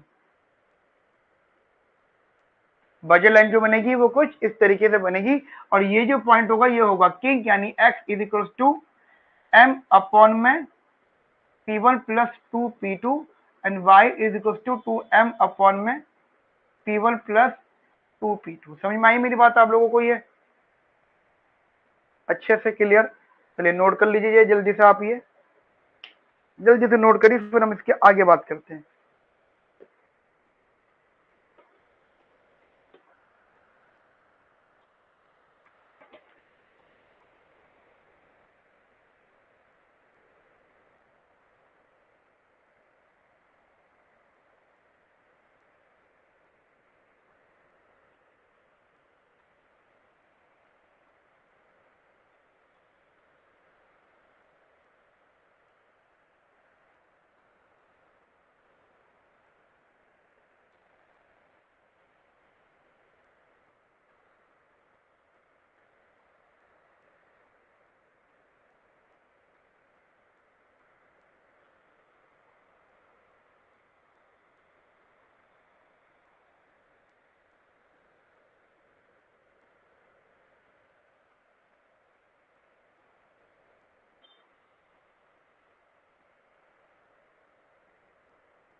चलिए आगे बात करें, रफ कर दूं इसे K3 एक। ओके भारती जी, देखो सुनो, बड़ा इंटरेस्टिंग है, मैंने कराने से पहले बता दिया था। अब ये देखो, आप इन दोनों से कंपेयर करो कि आपका प्राइस रेशियो पहले 2 से कम है तो लाइन थोड़ी फ्लैटर बनी, 2 के बराबर है तो लाइन को कोइंसाइड करी। अब देखो 2 से बड़ा है लेकिन इन्फिनिटी से छोटा है, तो जो प्राइस रेशियो होगा उसका स्लोप कितना भी स्टीपर हो जाए लेकिन वो कभी भी वर्टिकल नहीं बनेगा। स्लोप ऑफ बजट लाइन इससे स्टीपर होता जा रहा है, लेकिन वो जो वर्टिकल लाइन है उससे बिलो रहेगा। तो गाइस अगर वो उससे बिलो रहेगा तो वो हमेशा यहाँ पे किंक करेगा, इसको यहाँ पे किंक आंसर लाएगा, यहाँ पे इसको टच करेगा, कॉर्नर पर टच करेगा। तो ये अंडरस्टूड है कि अगर बजट लाइन किंक पर टच कर रही है तो हमेशा आंसर ये वाला आएगा, इसके अलावा कोई और ऑप्शन नहीं है। अगर आप कहते हो नहीं सर और कोई ऑप्शन हो सकता है, तो आप पहले इमेजिन कर लो, अगर आपको कोई और ऑप्शन नहीं दिख रहा, आप क्या कहोगे? आप अब ये तो कहोगे, अब जैसे एग्जाम्पल मैं आपको एग्जाम्पल देता हूं, अपना खुद का कराया हुआ एग्जाम्पल दे रहा हूं, यानी जो मैंने सिखाया है अपने खुद के कंसेप्ट में कमी गलती बता रहा हूं मैं आपको। मैंने आपको खुद खुद सिखाया है कि ऐसा होता है। देखो ध्यान रखना, मैंने क्या बोला, हर एक क्वेश्चन को सॉल्व करने का सोल्यूशन मेथड डिफरेंट होता है। एक बात बताओ, कोई भी प्राइस रेशियो ज्यादा होता है, मतलब उसका डिनोमिनेटर कम होता है, तो ये क्या शो करता है? वो क्या शो करता है? हमेशा जब प्राइस रेशियो स्लोप से ज्यादा होगा, तो आप हमेशा ओनली गुड बाई लोगे। दिमाग में ये बात आ गई? लेकिन एक बात ये बताओ, आप गुड बाई तब लोगे जब ओनली गुड बाई पे आईसीबी और बजट लाइन भी मिल रहा हो। मुझे एक बार बताओ, क्या आई से इंडिफरेंस कर्व क्या कभी भी वाई एक्सिस को टच कर रहा है? क्या कभी भी वाई एक्सिस को टच कर रहा है? क्योंकि अगर आप ओनली गुड वाई की बात कर रहे हो, तो वो तो तभी बात हो सकती है कि जब वो गुड वाई को टच कर रहा हो, और गुड वाई को टच करने का मतलब ये हो जाता है कि आपका जो आईसी होगा वो कभी ना कभी यहाँ पे आ रहा हो। लेकिन आईसी कैसा है? IC never touch the y axis. मैं आपको एक बात हमेशा सिखाता हूँ कि सोल्यूशन कहाँ होता है। सोल्यूशन वहां होता है जहां पे इंडिफरेंस कर्व और बजलाइन मिल रहे हो। अगर वाई एक्सिस पे आईसी टच नहीं कर रहा, तो ध्यान रखना वाई एक्सिस पे कभी भी सोल्यूशन नहीं हो सकता, कुछ भी हो जाए। समझ में आई मेरी बात आप लोगों को? अच्छे से, बढ़िया से, बिंदास से। ठीक है भारती जी, ये केस था एक, समझेंगे तो समझ में आएगा। ठीक है, और अभी मल्टीपल वैरायटीज ऑफ क्वेश्चन हमें डिस्कस करना है। ठीक है, एक क्वेश्चन और मैं कराता हूं आप लोगों को।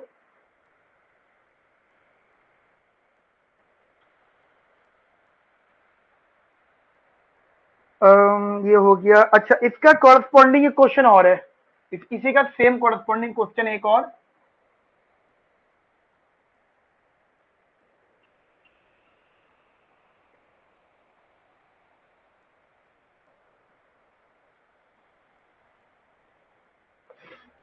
ठीक है, तो वो है utility is equal to minimum of 4y comma x plus का 2y।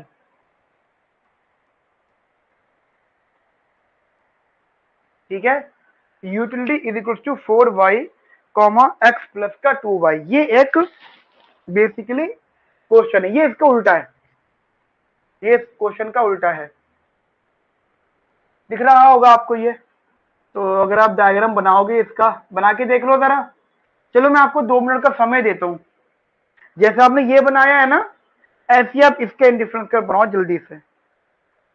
मैं आपको 2 मिनट का समय दे रहा हूँ, आप लोग 2 मिनट में आराम से बैठ रहा हूँ, देख रहा हूँ आप लोगों को, और बना के मुझे भेजो जल्दी से।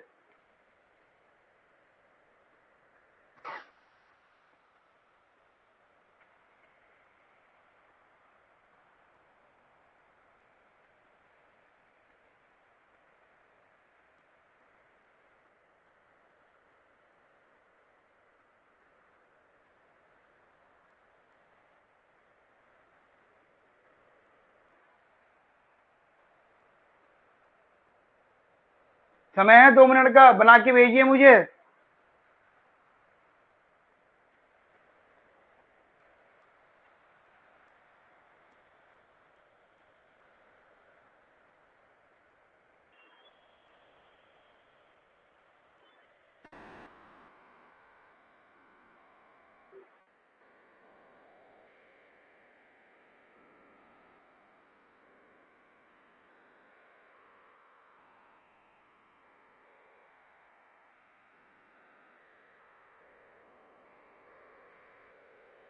भेजो गाइस मुझे बना के इसको।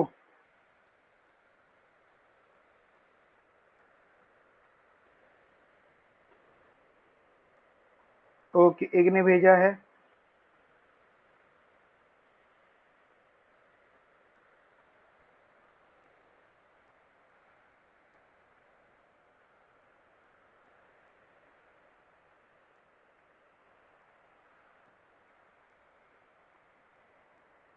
देख लेता हूँ।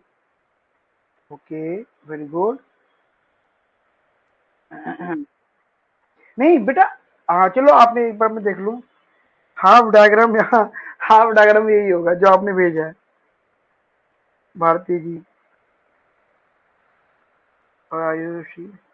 बेटा हाफ डायग्राम तो बना रहे हो, हाफ के ऊपर भी तो बढ़ो। ये तो हाफ बना लिया, ये तो आपने ये बना लिया, मैं मना नहीं कर रहा हूँ, आपने ये बना लिया है हाफ डायग्राम, ये और ये बना लिया। बट ये थोड़ी होता है, अभी जैसे इससे पहले आपने ये बनाया था, तब भी तो इसमें से आपने इसको और इसको वैलिड किया था, इसमें कैसे होगा? मैं आपको बता देता हूं, अब बना लेना। आपके पास ये एक पॉइंट है, ये वाला एक पॉइंट है, ये वाला एक पॉइंट है, ये वाला पॉइंट है, और एक कोई भी यहाँ का रैंडम पॉइंट ले लो।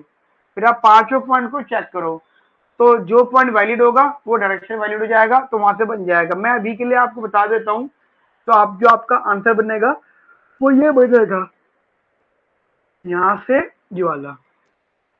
आप बोलो सर ऐसे ही कैसे आपने रैंडम बना दिया? नहीं, मैंने कोई रैंडम नहीं बनाया, मैंने ये कम से कम 100 बार क्वेश्चन सॉल्व कर रखा है अब तक की जिंदगी में। इतनी बार, इतने सालों से पढ़ा रहा हूँ, तो जो क्वेश्चन आता है इसलिए ऐसा आंसर आया है इसका। ठीक है, तो आप इसको बना लो, ज्यादा बेहतर है। और रही बात इसके सॉल्व करने की, तो मैं आपको सॉल्व करवा देता हूँ, ठीक है, लेकिन अब थोड़ा स्पीड में सॉल्व करूंगा, क्योंकि मैं काफी टाइम इन क्वेश्चन के बेसिक आइडियाज में लगा चुका हूँ। इसका मतलब ये है कि आप समझ चुके हो कि करना कैसे होगा।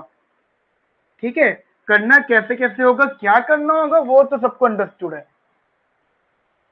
अब सुनिएगा, ये इंडिफरेंस कर्व बन गया। अब हमें इसको ऑप्टिमाइजेशन सॉल्व करना है, ये यूटिलिटी है आपकी। तो आपका जो इंडिफरेंस कर्व है वो ये प्रकार का है, ये और ये। तो देखिए इसका जो स्लोप है वो है हाफ, और ये जो स्लोप है ये है 0। ठीक है, मैंने नंबर लाइन बनाई 0 और हाफ। मुझे एक बार बताओ, प्राइस रेशियो कभी 0 से कम हो सकता है? नेगेटिव नहीं हो सकता। प्राइस रेशियो कभी 0 के बराबर हो सकता है? नहीं हो सकता। प्राइस रेशियो कभी 0 से बड़ा और हाफ से छोटा हो सकता है? हाँ हो सकता है, पहले केस मिल गया। प्राइस रेशियो हाफ के बराबर हो सकता है? हाँ हो सकता है। प्राइस रेशियो हाफ से बड़ा हो सकता है? हाँ ये हो सकता है। तो यहाँ पे 3 तरह के प्राइस रेशियो बन सकते हैं। 0 से कम नहीं होगा, 0 नहीं होगा। जैसे इन्फिनिटी में सोच रहे थे ना आप लोग, ऐसे यहाँ पे 0 में भी सोचना है। तो 3 केस बना देता हूँ। अब मैं डायग्राम नहीं बनाऊंगा, अब मैं आपको जनरली समझा दूंगा। Case number 1, when the price ratio is less than half. चलिए डायग्राम भी बना देता हूँ, ठीक है, आप परेशान मत हो। ये x और ये y,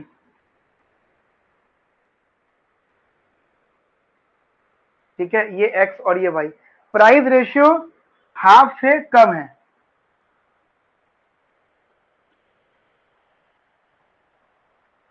या एक काम करते हैं, केस नंबर 1 सबसे पहला वाले ले लेते हैं, हाफ से ज्यादा वाला, मतलब उल्टा चलते हैं। वो मैं बता दूंगा क्यों, क्योंकि आपको तीनों केस करने हैं। वो वजह है कि आप एक सीक्वेंस में समझोगे, तो ये शायद पहले समझ लोगे। अब बताओ मुझे, प्राइस रेशियो हाफ से ज्यादा है, प्राइस रेशियो हाफ से ज्यादा है, स्लोप ऑफ द बज लाइन स्टीपर है, तो वो कुछ इस प्रकार बनेगा, बजट लाइन। और अगर ये भी कांस्टेंट, ये भी कांस्टेंट, तो यहाँ पे आंसर आएगा ओनली गुड वाई, और एक्स की वैल्यू आ जाएगी 0, देन वाई की वैल्यू हो जाएगी m/p2। सेकंड केस,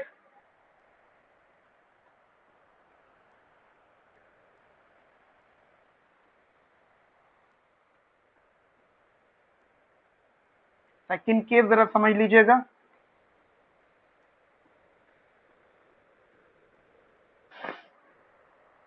यहां पर जब बहुत ज्यादा ध्यान से, दैट इज केस नंबर 2। ठीक है जी, तो ये price ratio is equals to half, price ratio is equals to half, price ratio is equals to half. तो उसके हिसाब से यहाँ डायग्राम क्या बना आपका, दैट इज एक्स और ये वाई, और ये कुछ इस प्रकार का डायग्राम। ठीक है, ये एक्स और ये वाई, तो आप देखिएगा ये इसको कोइंसाइड कर गया।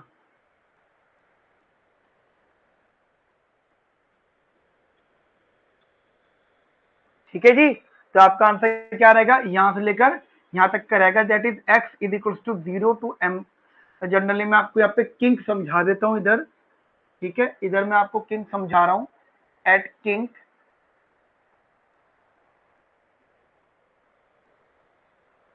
ठीक है जी, यहाँ पे आप किंग वाली बात को समझ लीजिए।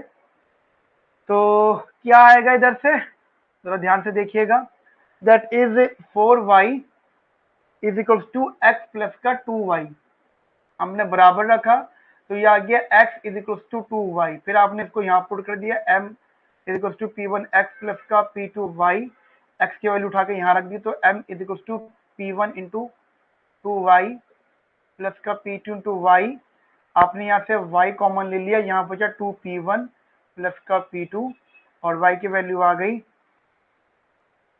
m अपॉन में 2p1 प्लस का p2, और सिमिलरली x की वैल्यू आ गई यहाँ से x is equal to 2m upon में 2p1 प्लस का p2। समझ में आई मेरी बात आप लोगों को ये, यानी x की वैल्यू आ गई 2m अपॉन में 2p1 प्लस p2, y की वैल्यू आ गई m अपॉन में 2p1 प्लस का p2, राइट। तो ये वैल्यू आपकी किक वैल्यू आ जाएगी, that is x is equal to 0 to, देखो जब भी कोइंसाइड कर जाता है तो बीच में 2 वर्ड आएगा, 2 TO2, ठीक है। तो x की वैल्यू जो है वो कहां तक आएगी, 0 to 2m bye p, 2m upon में p1 प्लस p2, और जो y की वैल्यू आएगी वो आएगी m by p2 to m upon में p1 प्लस p2। समझ में आई मेरी बात आप लोगों को, अच्छे से बढ़िया से बिंदास से। Case number 3, case number 3, case number 3 देखो क्या कहता है केस नंबर 3, समझो जरा ध्यान से, क्या है case number 3 guys. Case number 3 actually आपको समझाता है, यहाँ पर केस नंबर 3 बताता है कि जो प्राइस रेशियो है वो हाफ से छोटा है। अब वो वाला केस जो मैं सबसे पहले रख रहा था उसे मैंने सबसे आखिर में रखा, ये x है और ये y है, ठीक है जी, और यहां से ये लाइन ऐसी बनी, इधर ये आगे तक की ले गई। अब देखो समझो, ये प्राइस रेशियो हाफ से बड़ा था तो लाइन स्टीपर बनी थी, फिर प्राइस रेशियो हाफ के बराबर थे तो कोइंसाइड बनी थी, और प्राइस रेशियो हाफ से छोटा है तो ध्यान रखना फ्लैटर बनेगी, फ्लैटर बनेगी। ये वही केस है जो केस नंबर 3 इससे पहले वाले क्वेश्चन में आपको डाउट आ रहा था। ध्यान रखना, अगर हॉरिजॉन्टल आपका 0 स्लोप है, मैंने बोला प्राइस रेशियो हाफ से कम है बट 0 से ज्यादा है, 0 से ज्यादा है, 0 नहीं है, 0 से ज्यादा है, हाफ से छोटा है, तो बजी लाइन आपकी कैसी भी बने लेकिन वो किंग पर टच जरूर करेगी, क्योंकि इतनी फ्लैटर कभी भी नहीं होगी कि हॉरिजॉन्टल हो जाए, पर जो हमारा स्लोप हाफ है उससे फ्लैटर होगी, ठीक है। तो यहाँ पे जो आंसर आएगा किंग वाला रहेगा, यानी x is equal to 2m upon में 2p1 प्लस का p2 and y is equal to m upon में 2p1 प्लस का p2। समझ में आई मेरी बात आपको यहाँ तक गाइस, बताओ यहाँ तक मेरी बात आपको अच्छे से समझ में आई, क्लियरली, बढ़िया बिंदास, आप जल्दी से इसको नोट कर लीजिए।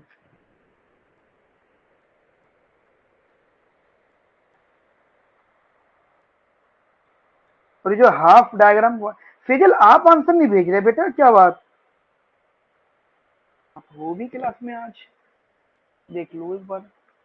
हाँ आप तो हो, प्रंजल नहीं भेज रहे, यूनुस नहीं भेज रहे, प्रेरणा जी आप भी नहीं भेज रहे हैं, और जो रिकॉर्डिंग वाले चलो उनसे तो मैं कुछ एक्सपेक्ट करता ही नहीं, ठीक है, रिकॉर्डिंग वाले से तो मैं एक्सपेक्ट करूंगा ही नहीं कुछ, क्योंकि वो लाइव में है ही नहीं, तो वो रिकॉर्डेड में कैसे भेज देंगे, क्योंकि ये क्लास वो भी देख रहे होंगे रिकॉर्डिंग में, बट वो नहीं भेजेंगे, कह रहे क्यों भेजेंगे हम तेरे को।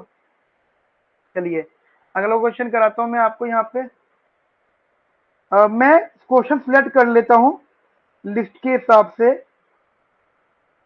ठीक है, हाँ चलो एक क्वेश्चन मैं रख लेता हूं यहाँ पे, आज ये क्वेश्चन फाइनल है, देखो जो करा दूंगा वो ठीक है, जो नहीं हुआ तो वो आसान है, मतलब आप इतने सारे क्वेश्चन मेरे साथ कर चुके हो, अब बाकी क्वेश्चन इजी है, अब हमको हैंडल कर सकते हो, ठीक है। और मतलब मेरी पढ़ाने की स्ट्रेटेजी जो है वो यही है कि मैं अपनी क्लास में क्वेश्चन की प्रैक्टिस साथ साथ कराते रहूं आपको, और आप अपनी प्रैक्टिस वैसे रखना जो हमारा डिस्कशन पहले से हुआ है, ठीक है, जो मैंने आपको पर्सनली बताया होगा। अगर आप जो मैंने आपको होमवर्क दिया है वो कर लिया हो तो आप मुझे व्हाट्सएप कर सकते हैं, या फिर अगर आप भूल गए हो कि सर आपने, होता है कि गाइडेंस लेते हुए याद रहता था, लिखा नहीं था, ओरली सुन लिया था और आप भूल गए हो, तो आप मुझे व्हाट्सएप कर सकते हो, मैं आपको कॉल करके दोबारा सबको समझा दूंगा।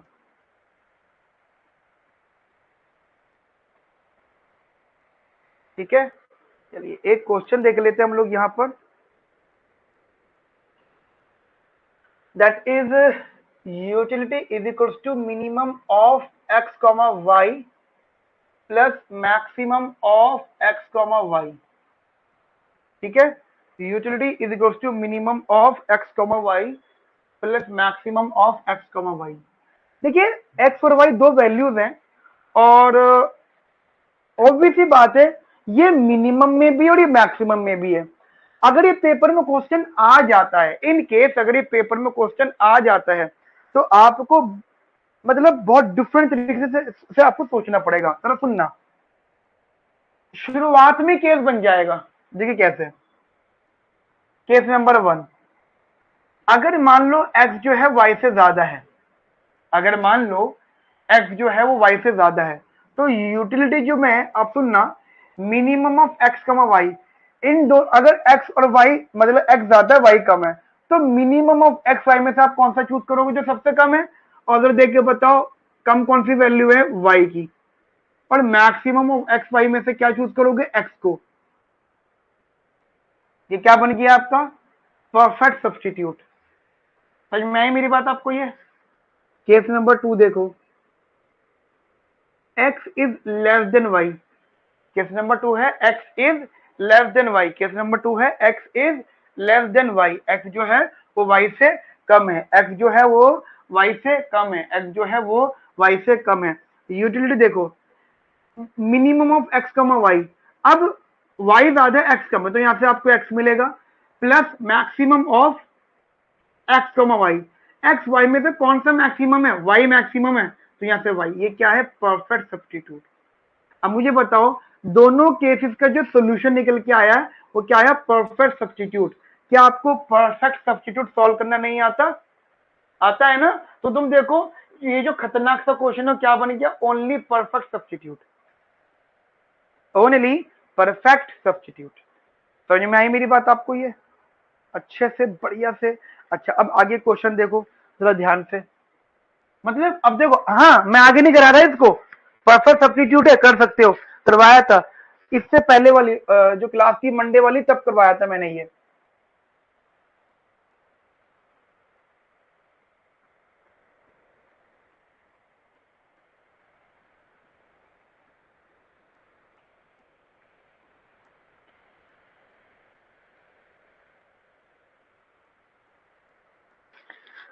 चलिए बेटा ध्यान से देखिएगा, एक क्वेश्चन और रख रहा हूं मैं। अब पता है क्या, मैं आपको हिंट वगैरह दे रहा हूं और आप हिंट से भी चीजें समझ जाओगे। यूटिलिटी इज इक्वल टू, देख लेता हूं क्वेश्चन जो था हमारे पास,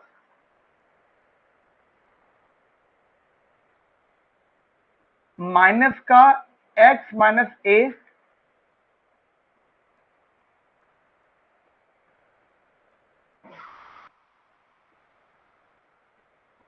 square plus y minus b का होल स्क्वायर। अब एक बार बताओ, सिर्फ हिंट दे रहा हूं मैं आपको, x माइनस ए का whole square plus y minus b का होल स्क्वायर, ठीक है, और बाहर क्या है, साइन माइनस का। ये बात तो कंफर्म है कि अगर आपको x को कुछ लेना है, y को कुछ लेना है, आप x और y को कुछ भी लोगे, आप x और y को कुछ भी लोगे, उसका जो आउटपुट आएगा हमेशा क्या आएगा, नेगेटिव। क्यों? क्योंकि अंदर हमेशा पॉजिटिव रहेगा, क्योंकि स्क्वायर है, यहाँ प्लस से अंदर का आंसर हमेशा पॉजिटिव रहेगा, भले ही x a से छोटा हो, y b से छोटा हो, कोई फर्क नहीं पड़ेगा। लेकिन इसके बाहर क्या है, माइनस। ध्यान रखना, जिस भी यूटिलिटी के बाहर माइनस होता है तो उसे हम कहते हैं डिस यूटिलिटी। क्या नाम देते बेटा हम उसे? उसे हम नाम देते हैं डिस यूटिलिटी। क्या नाम देते बेटा हम उसे नाम देते हैं डिस यूटिलिटी। किसी भी यूटिलिटी के बाहर अगर माइनस का साइन हो तो उसे हम नाम देते हैं disutility. Disutility, clear है इतनी बात मेरी आप लोगों को? Disutility. अब एक बार बताओ मुझे, जनरली आप सबसे मैं पूछ रहा हूं, मैं ऐसा एक्स और वाई को क्या लूं, मैं ऐसा एक्स और वाई को क्या लूं जिससे कि मेरी यूटिलिटी कम से मतलब मैक्सिमम टू मैक्सिमम, मतलब मेरा टारगेट है मैक्सिमाइज माई यूटिलिटी। तो कितना मुझे यूटिलिटी लेना चाहिए, तो मतलब कितना मुझे एक्स और वाई की डिमांड करनी चाहिए कि ये मैक्सिमम हो जाए। एक बार बताओ मुझे, जनरली आप एक्स को कुछ भी रखोगे, इसका आंसर मतलब एक्स की वैल्यू वाई की वैल्यू कुछ भी होगी रियल नंबर्स में, आपकी यूटिलिटी हमेशा नेगेटिव होगी। आप एक्स और वाई को कुछ भी लोगे हमेशा, क्योंकि ये पॉजिटिव रहेगा अंदर का, पर बाहर माइनस है। बट अगर आप एक्स को ए के बराबर रखोगे, वाई को बी के बराबर रखोगे, मतलब एक्स को ए के बराबर रखोगे, बी को वाई को बी के बराबर रखोगे, देन आपकी यूटिलिटी जीरो बनेगी। ये जो मैंने लिखा है, मैंने बोला आप कुछ भी रखो, नहीं, आप कुछ भी रखोगे तो उनमें से अगर आप एक्स को ए रखोगे, वाई को बी रखोगे, तो आपकी यूटिलिटी जीरो बनेगी। ध्यान रखना, ध्यान रखना, ये जो एक्स की वैल्यू ए है, वाई की वैल्यू बी है, ए और बी जो होता है इसे कहते हैं सबसिस्टेंस लेवल। कभी कभी हम लोग अपनी यूटिलिटी को जीरो करने के लिए भी कुछ ना कुछ कंज्यूम करते हैं। Sometimes we have to consume any amount of x and y when we want to when we want to maintain our zero utility।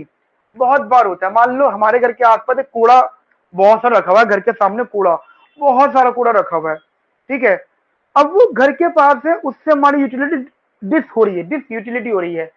अब क्या करें, अब एक्स और वाई जो है वो है मान लो कुछ ऐसी चीज जिससे कूड़ा साफ होता है, एक्स और वाई, मान लो लेबर होती है, मान लो फिनाइल होता है, मान लो वो झाड़ू वगैरह होता है, कुछ भी चीज होती है।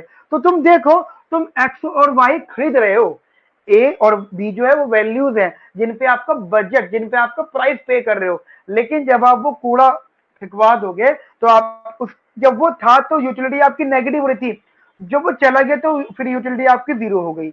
यूटिलिटी जीरो होने का मतलब बेटर ऑप्शन हो गया आपके लिए।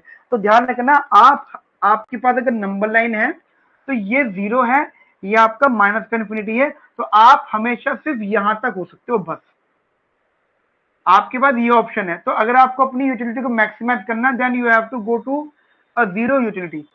और अगर जीरो के अलावा करोगे तो आपको नेगेटिव ही अमाउंट मिलेगा। यहां तक मेरी बात आपको समझ में आ गई बेटा? अच्छे से बताओ, बढ़िया से समझ में आ गई मेरी बात आपको ये? अब इसके बाद में सुन लीजिए, अब सुन लो, ये चीज समझ में आ गई, मैं आपको सिर्फ हिंट दे रहा हूं।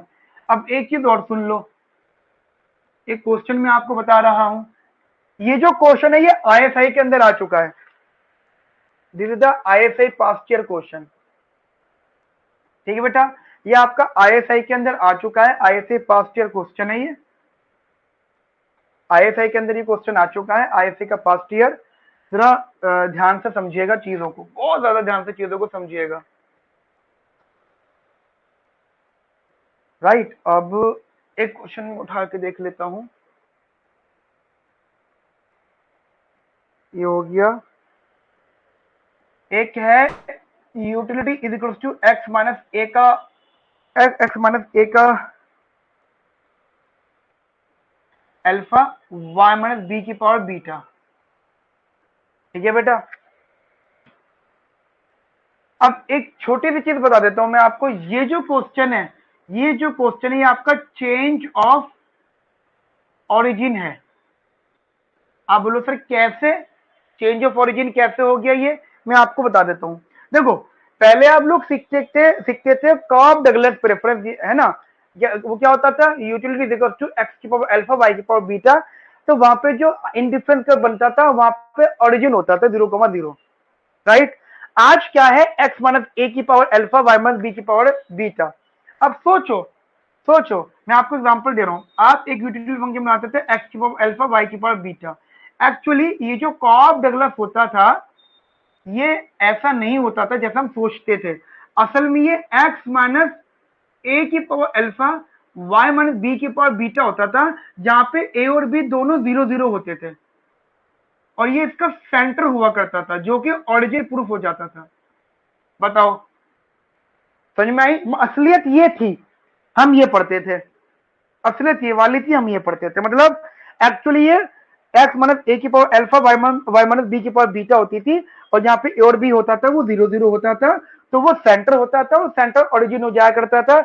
इसीलिए वो ऐसा होकर आपको जो इंडिफरेंस कर्व बनता था वो कुछ इस प्रकार बनता था, और यहाँ पे 0 0 होता था। समझ में आई मेरी बात आप लोगों को?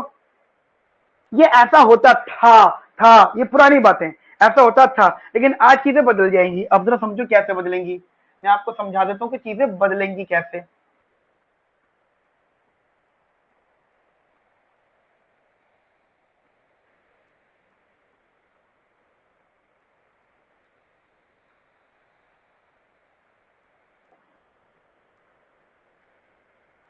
देखिएगा, utility is equal to x minus a की power alpha y minus b की पावर बीटा। ठीक है, ये मेरी यूटिलिटी है। क्या है मेरी यूटिलिटी? एक्स माइनस ए की power alpha y minus b की power beta, x minus a की power alpha y minus b की पावर बीटा, ये मेरी क्या है यहाँ पे यूटिलिटी। क्या है बेटा? यहाँ पे मेरी यूटिलिटी। ठीक है, अब सुनिएगा जरा ध्यान से, ए और बी क्या है यहाँ पे? Centre, which is not origin. A or B is not equals to 0, 0. This is other than 0. A or B somehow any positive value. तो डायग्रामेटिकली बात जरा मुझसे करना है इधर। ये हो गया सेंटर ओरिजिन। आप यहां पे A, B रख लोगे, आपका एक नया इंडिफरेंस कर्व यहां से बनेगा। क्यों? ये सेंटर है, ये सेंटर है इसका। क्या है बेटा? ये इसका सेंटर है। क्या है बच्चा? ये इसका सेंटर है। मेरी यहां तक की बात आपको समझ में आ गई? बताओ कहां कोई दिक्कत? समझ में आ गई मेरी बात आपको? ये वाली, ये इसका सेंटर है। सॉल्व करने का तरीका वही होगा, you have to use the Lagrange multiplier. मैं एक बात बता देता हूं, इसको सॉल्व करिएगा आप, होमवर्क में सॉल्व करिएगा, मैथमेटिक्स का यूज होगा। ध्यान रखना, अगर आपका डायरेक्शन सही है, मैंने आपको एक लेग्रांज मल्टीप्लायर पहले सिखा दिया है, if your direction is in the is basically correct, तो आप किसी भी प्रकार का क्वेश्चन सॉल्व कर सकते हैं। जो लोग ये कहते हैं कि सर हमारी मैथ वीक है या हम लोग नहीं पढ़ते थे, बहुत से लोग हैं, रिकॉर्डिंग वाले लोग हैं, लाइव वाले लोग हैं, जो ऑफलाइन, मैं बहुत बार ये चीजें सुन चुका हूँ कि हमारी जो है मैथ वीक है। अरे गाइस, मैथ वीक है, this is the history, that's your past. अगर पास्ट के चक्कर में रहोगे तो हमेशा परेशान रहोगे। आप क्या करो, अगर आपको लगता है मैथ वीक है तो पहले देख लो मैथ की क्या चीज वीक है। अगर आप ऑब्वियसली बात है हमारे स्टूडेंट हो, तो मैंने आपको ऑब्वियसली बात है अपने पोर्टल पे मैथमेटिक्स का फोल्डर भी दिया है, और जो जो लोग मुझे बताते हैं कि तुम्हारी मैथ वीक है, तो मैंने उनको मैथ का फोल्डर पकड़ा दिया, लेवल 1 मैथमेटिक्स में, लेवल 1 पूरा देख लो। अगर डेडिकेटेड होके देखोगे, वो 11 12 और ग्रेजुएशन तीनों का मिक्सचर है। जो टॉपिक 11 तो 12 के थे वही टॉपिक रिपीटेड है, बट क्या है, थोड़े से न्यूमेरिकल क्वेश्चन भी वहां पे सॉल्व मैंने करा रखे हैं। ठीक है, अगर आप डेडिकेटेड होकर पढ़ोगे, मेरी गारंटी है, रिटर्न में गारंटी है, डेडिकेशन आपको होना चाहिए, गारंटी फिर मैं आपको अपनी दूंगा, डेडिकेशन आपको, गारंटी मेरी है कि आप अच्छा स्कोर कर लोगे। Selection is a secondary thing, हमारे हर बच्चे का सिलेक्शन हुआ है, सिंगल स्टूडेंट का सिलेक्शन हुआ है, तो selection is a secondary thing. आप अपनी पढ़ाई पे फोकस करो, शेड्यूल बना लो और पढ़ते रहो, है ना? शेड्यूल बना लो और पढ़ते रहो। एक आध क्वेश्चन में और आपको बता देता हूं, फिर ऑलमोस्ट क्लास को वाइंड अप करते हैं। एक क्वेश्चन में रख लेता हूं इधर, जरा देखिएगा।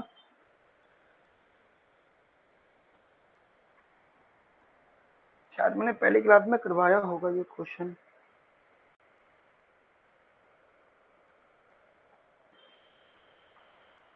ठीक है, नहीं करवाया।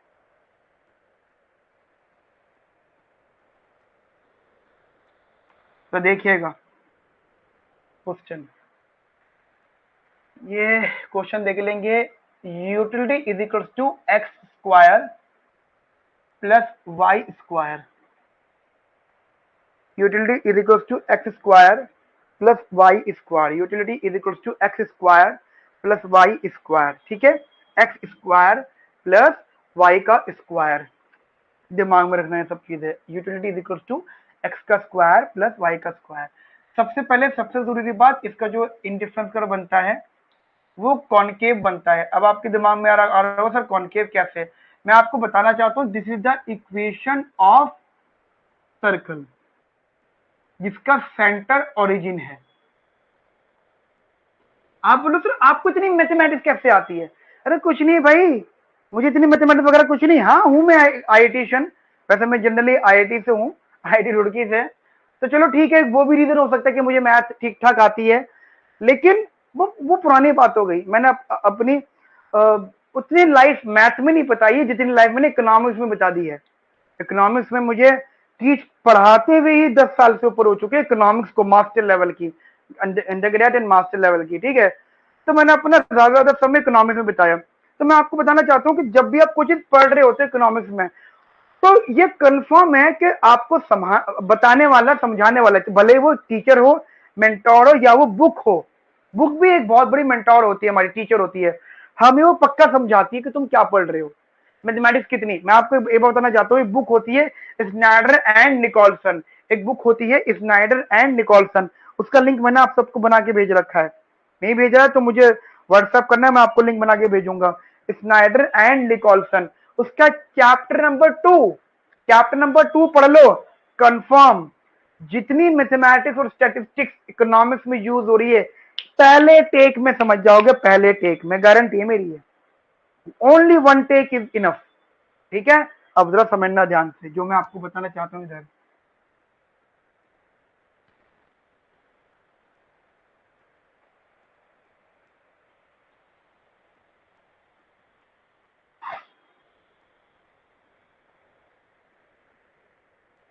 ठीक है जी, अब जरा ये देखिएगा, utility is equal to x square plus Y का स्क्वायर, ये इक्वेशन में सर्कल होती है। एक बात ध्यान रखना, जो एक्स होता है वो बैड कमोडिटी होती है, और जो वाई होता है वो भी बैड कमोडिटी होती है, और हम यहाँ पे only one good at a time use करते हैं, गुड एट अ टाइम। अब देखो आप कहोगे सर आपने ये कैसे बताया, आपने ये कैसे बताया? देखिए देखिए, जो इक्वेशन ऑफ अ सर्कल होता है ये उसका एक आपका क्वाड्रेंट हो जाता है। मान लीजिए मैं इसका स्लोप निकालता हूं, स्लोप का फॉर्मूला होता है mu x अपॉन में mu y। आप इसका स्लोप निकालोगे तो वो आ जाएगा 2x अपॉन में 2y, कैंसिल आउट होके x अपॉन में y आ गया, ठीक है। अब जरा सुनिएगा, एक चीज मैं आपको हमेशा बताता हूं ये चेक करने के लिए, why we use Lagrange multiplier. ध्यान रखना, लेग्रांज मल्टीप्लायर यूज वहां होता है जहां पे टेंजेंसी कंडीशन सेटिस्फाई होती है। आज मेरे क्लास का पहला वाला क्वेश्चन देख लो, रूट एक्स प्लस का रूट वाई वाला। टेंजेंट लेग्रांज मल्टीप्लायर वहां होता है जहां पे टेंजेंसी होती है, और टेंजेंसी वहां होती है जहां पर इंटीरियर सोल्यूशन होता है। और इंटीरियर सोल्यूशन का मतलब होता है कंज्यूमर एक्स को भी लेगा, कंज्यूमर वाई को भी खरीदेगा। इंटीरियर सोल्यूशन का मतलब होता है कंज्यूमर एक्स को भी कंज्यूम करेगा और कंज्यूमर वाई को भी कंज्यूम करेगा, इसे हम कहते हैं इंटीरियर सोल्यूशन। इसे हम क्या कहते हैं? Interior solution. और उसको हम कैसे चेक करते हैं? हम ऐसे चेक करते हैं एमआरएफ से। अगर एक्स बढ़ता है तो एमआरएफ अगर कम हो रहा है तो फिर हमारा टेंजेंसी नेसेसरी होगी। ये बात मैंने आज आपको लिखवाई है सबसे पहले क्वेश्चन में, जो रूट एक्स प्लस का रूट वाई था। चाहो तो पेज पलट के देख सकते हो। अब मुझे बताओ, अगर एक्स बढ़ता है तो स्लोप क्या हो रहा है? बढ़ रहा है। अगर ऐसा होता है, ध्यान रखना, then tangency is not necessary, no interior solution, always corner solution। क्योंकि ये अंडरस्टूड है, हमारे पास दो ही तरह की कॉम्पिटिटिव होती है, एक होती है गुड इन नेचर और एक होती है bad in nature. We have only two types of competitive, one is good in nature, second is bad in nature. तो जो अभी तक हमने जितने भी पढ़ी हैं, अभी तक हमने जितने भी स्टडी करी हैं, वो सबकी सब कैसी होती है? Good in nature. वो सबकी सब कैसी होती है बेटा? Good in nature. और आज जो हम पढ़ रही है बैड इन नेचर है। एक बात ध्यान रखना, जो रैशनल कंज्यूमर होता है, अगर वो दो बैड कॉमोडिटीज को फेस कर रहा है तो वो कभी भी दोनों कमोडिटी एक टाइम में नहीं लेगा। He only consume one commodity at a time. he only consume one commodity at a time। वो एक ही कमोडिटी को कंज्यूम करेगा एक बारी में। समझ में आई? Now how can you check that कि वो एक ही कमोडिटी वो कौन सी होगी? देखिए, आपके पास दो कमोडिटी एक्स एंड वाई, दोनों के दोनों बैड है, जैसे समोसा और ब्रेड पकौड़ा। डॉक्टर ने बोला है दोनों खराब है, जंक फूड है, आपको नुकसान देगा, ठीक है। जैसे मुझे मुझे समोसे और ब्रेड पकौड़े बहुत पसंद है, बहुत ज्यादा, और डॉक्टर ने बोला भाई साहब आपके मतलब दिक्कत हो रही है, तबीयत खराब हो जाएगी, आप मत खाना। अब मान लो मैं किसी सिचुएशन में फंस गया, मुझे भूख लग रही है, डॉक्टर ने मना किया, मतलब नहीं खाना, और बाय डिफॉल्ट ये दोनों चीजें एक ठेली वाले पे दिख गई, मतलब दुकान ठेली जो भी है, यही दोनों चीजें उसके पास। अब मेरी नजर में वो बैड है, तो पहली बात तो मैं दोनों को कंज्यूम नहीं करूंगा, मैं दोनों में से कोई एक चीज कंज्यूम करूंगा। एक बात हो गई। दूसरी बात ये हो गई, यहाँ पे मैं अभी भी प्राइस के बेसिस पे चीजों को डिसाइड करूंगा। जो चीज सस्ती है, बुरी दोनों है, but which one is cheaper, मैं उसे ही कंज्यूम करूंगा। तो ये मैं जो सस्ती होगी मैं उसकी कमोडिटी को इस्तेमाल करूंगा। अब जरा सुनिएगा, यहां पे for optimization we have to compare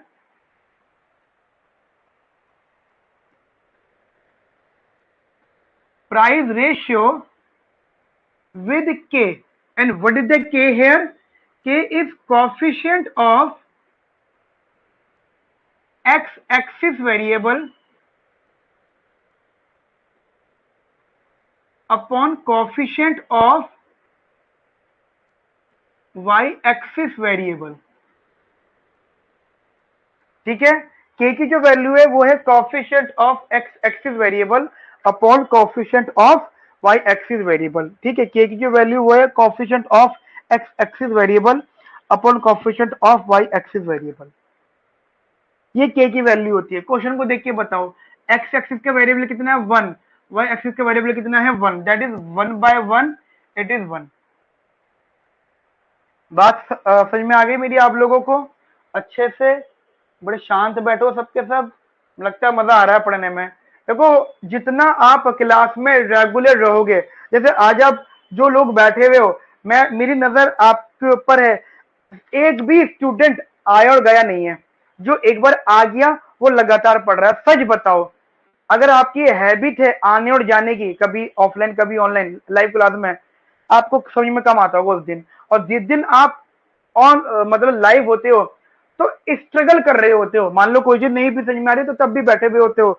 ये डेडिकेशन था नहीं ना। सिलेक्शन सिर्फ फीस देना से नहीं होगा।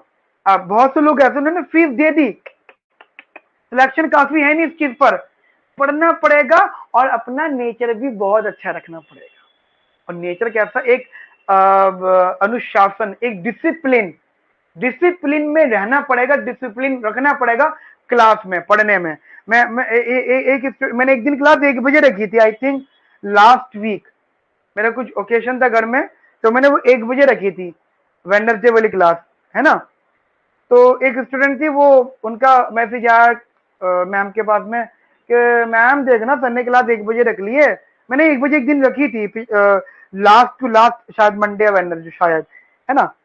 मैम सर ने क्लास 1 बजे रख ली है, देखना मैं तो, मेरे जो क्लास वगैरह होती है 4 बजे की टाइमिंग थी, अब 1 बजे रख ली है, मैं नहीं अटेंड कर पाऊंगी। ठीक है, वो उस दिन मैंने बाय डिफॉल्ट रख ली थी क्योंकि कुछ ओकेजन था, क्लास कैंसिल नहीं करना चाहता था थोड़ा पहले। समझो, कभी भी क्लास की टाइमिंग चेंज हो रही है तो ये मान के चलो समीर सर, सुधीर सर, कोई भी टीचर जो है, मेंटर जो है, क्लास कैंसिल नहीं करना चाहते हैं तो प्रीपोन या पोस्टपोन कर रहे हैं, राइट।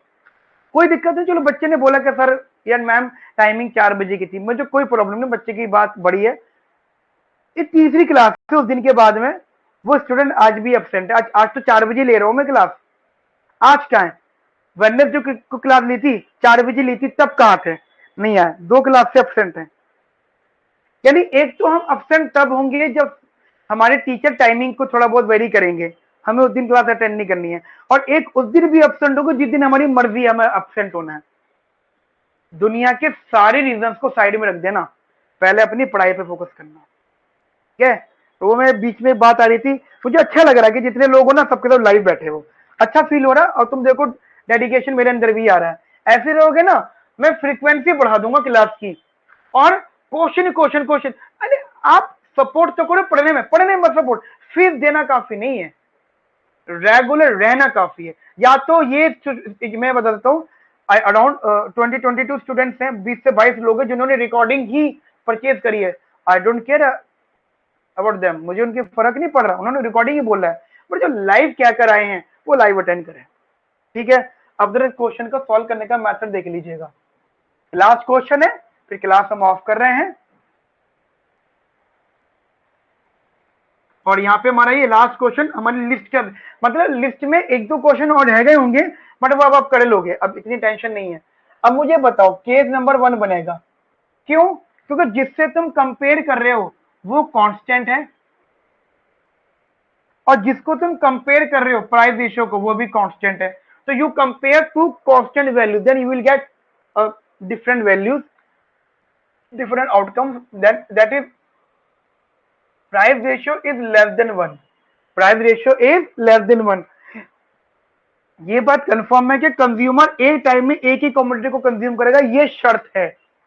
प्राइस रेशियो 1 से कम है, price ratio is less then 1। सोचो प्राइस रेशियो 1 से कम है मतलब ये ज्यादा रहा होगा। यहाँ पे गुड टू एक्सपेंसिव है, तो consumer will consume only good X and Y equals to 0, then X की वैल्यू हो जाएगी m/p1। डायग्राम इसका बनाओगे, ये x है, ये y है, ये दिस, आप देखो x ओनली x है, तो डायग्राम में तो कुछ इस प्रकार बनेगा इसकी बजट लाइन। ठीक है, सिमिलरली केस नंबर 2, तो price ratio is more then 1, तो देखिएगा अगर ये ज्यादा होता है, price ratio is more then 1, price ratio is more then 1, है ना, प्राइस रेशियो जो है ये 1 से ज्यादा। ठीक है, तो सोचो यहाँ पे गुड 1 महंगा है, गुड 2 चीपर है, तो यहाँ पे ओनली गुड वाई होगा, कॉमोडिटी वाई, और एक्स का यहाँ पे 0 होगा, तो वाई की वैल्यू हो जाएगी m/p2 एंड एक्स की वैल्यू हो जाएगी 0। अगर आप यहाँ पे डायग्राम बनाते हो तो ये इस प्रकार बनेगा।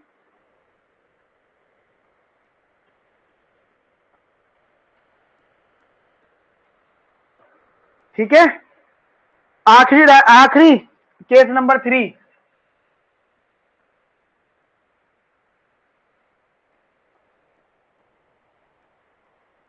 केस नंबर 3,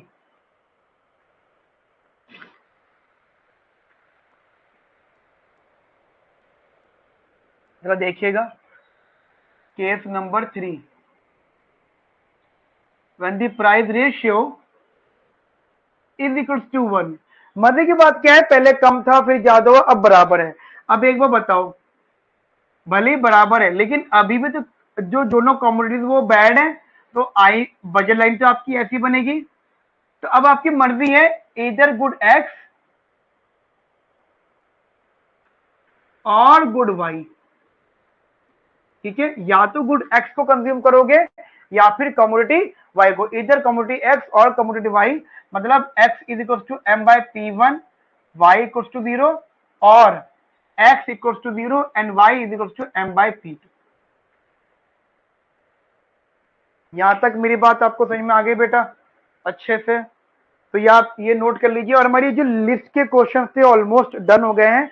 अब अगली क्लास में मैं आपका एक थोड़ा सा कंसेप्ट तो आईओसी, पीओसी, एंजल कर्व और डिमांड कर्व से रिलेटेड करूंगा, फिर साथ ही साथ में फिलिप्स की इक्वेशन डिस्कस करूंगा। मतलब अगली जो क्लास होगी हमारी वेडनेसडे में, उस दिन में मैं आपसे डिस्कस करूंगा डिमांड कर्व, और आप डिमांड कर्व, आईओसी, पीओसी और एंजल कर्व।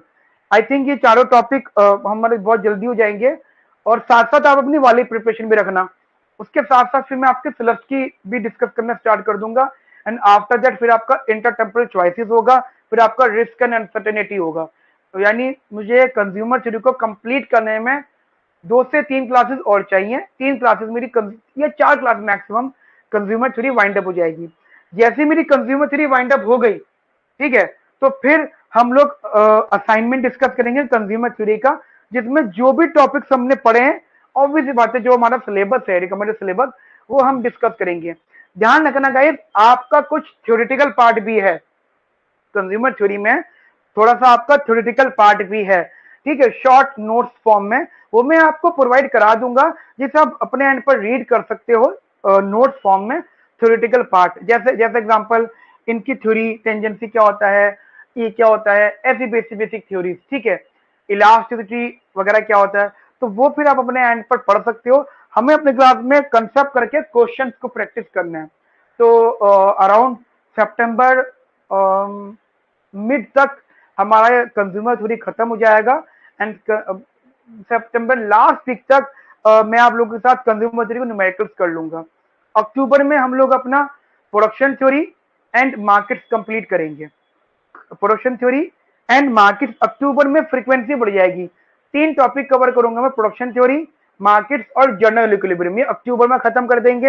एंड फिर हमारा नवंबर पढ़ेंगे, दिसंबर में एग्जाम्स होंगे, फिर जनवरी, मैक्सिमम टिल जनवरी तक आपके का जो सिलेबस है, मैं इको की बात कर रहा हूँ, वो कंप्लीट हो जाएगा, मतलब आईआईटी जैम का, राइट। तो अभी मैंने फ्रीक्वेंसी कम रखी हुई थी, बट फ्रीक्वेंसी बढ़ा दूंगा। तो जो भी लोग आपके फ्रेंड्स हैं, अगर आप भी ऑफलाइन, अगर आप भी क्लास मिस कर रहे हो तो आप अपनी प्रैक्टिस को करते रहो, क्लास मिस कोई भी मत करना, ठीक है। मिलते हैं नेक्स्ट क्लास के अंदर विद सम न्यू टॉपिक्स।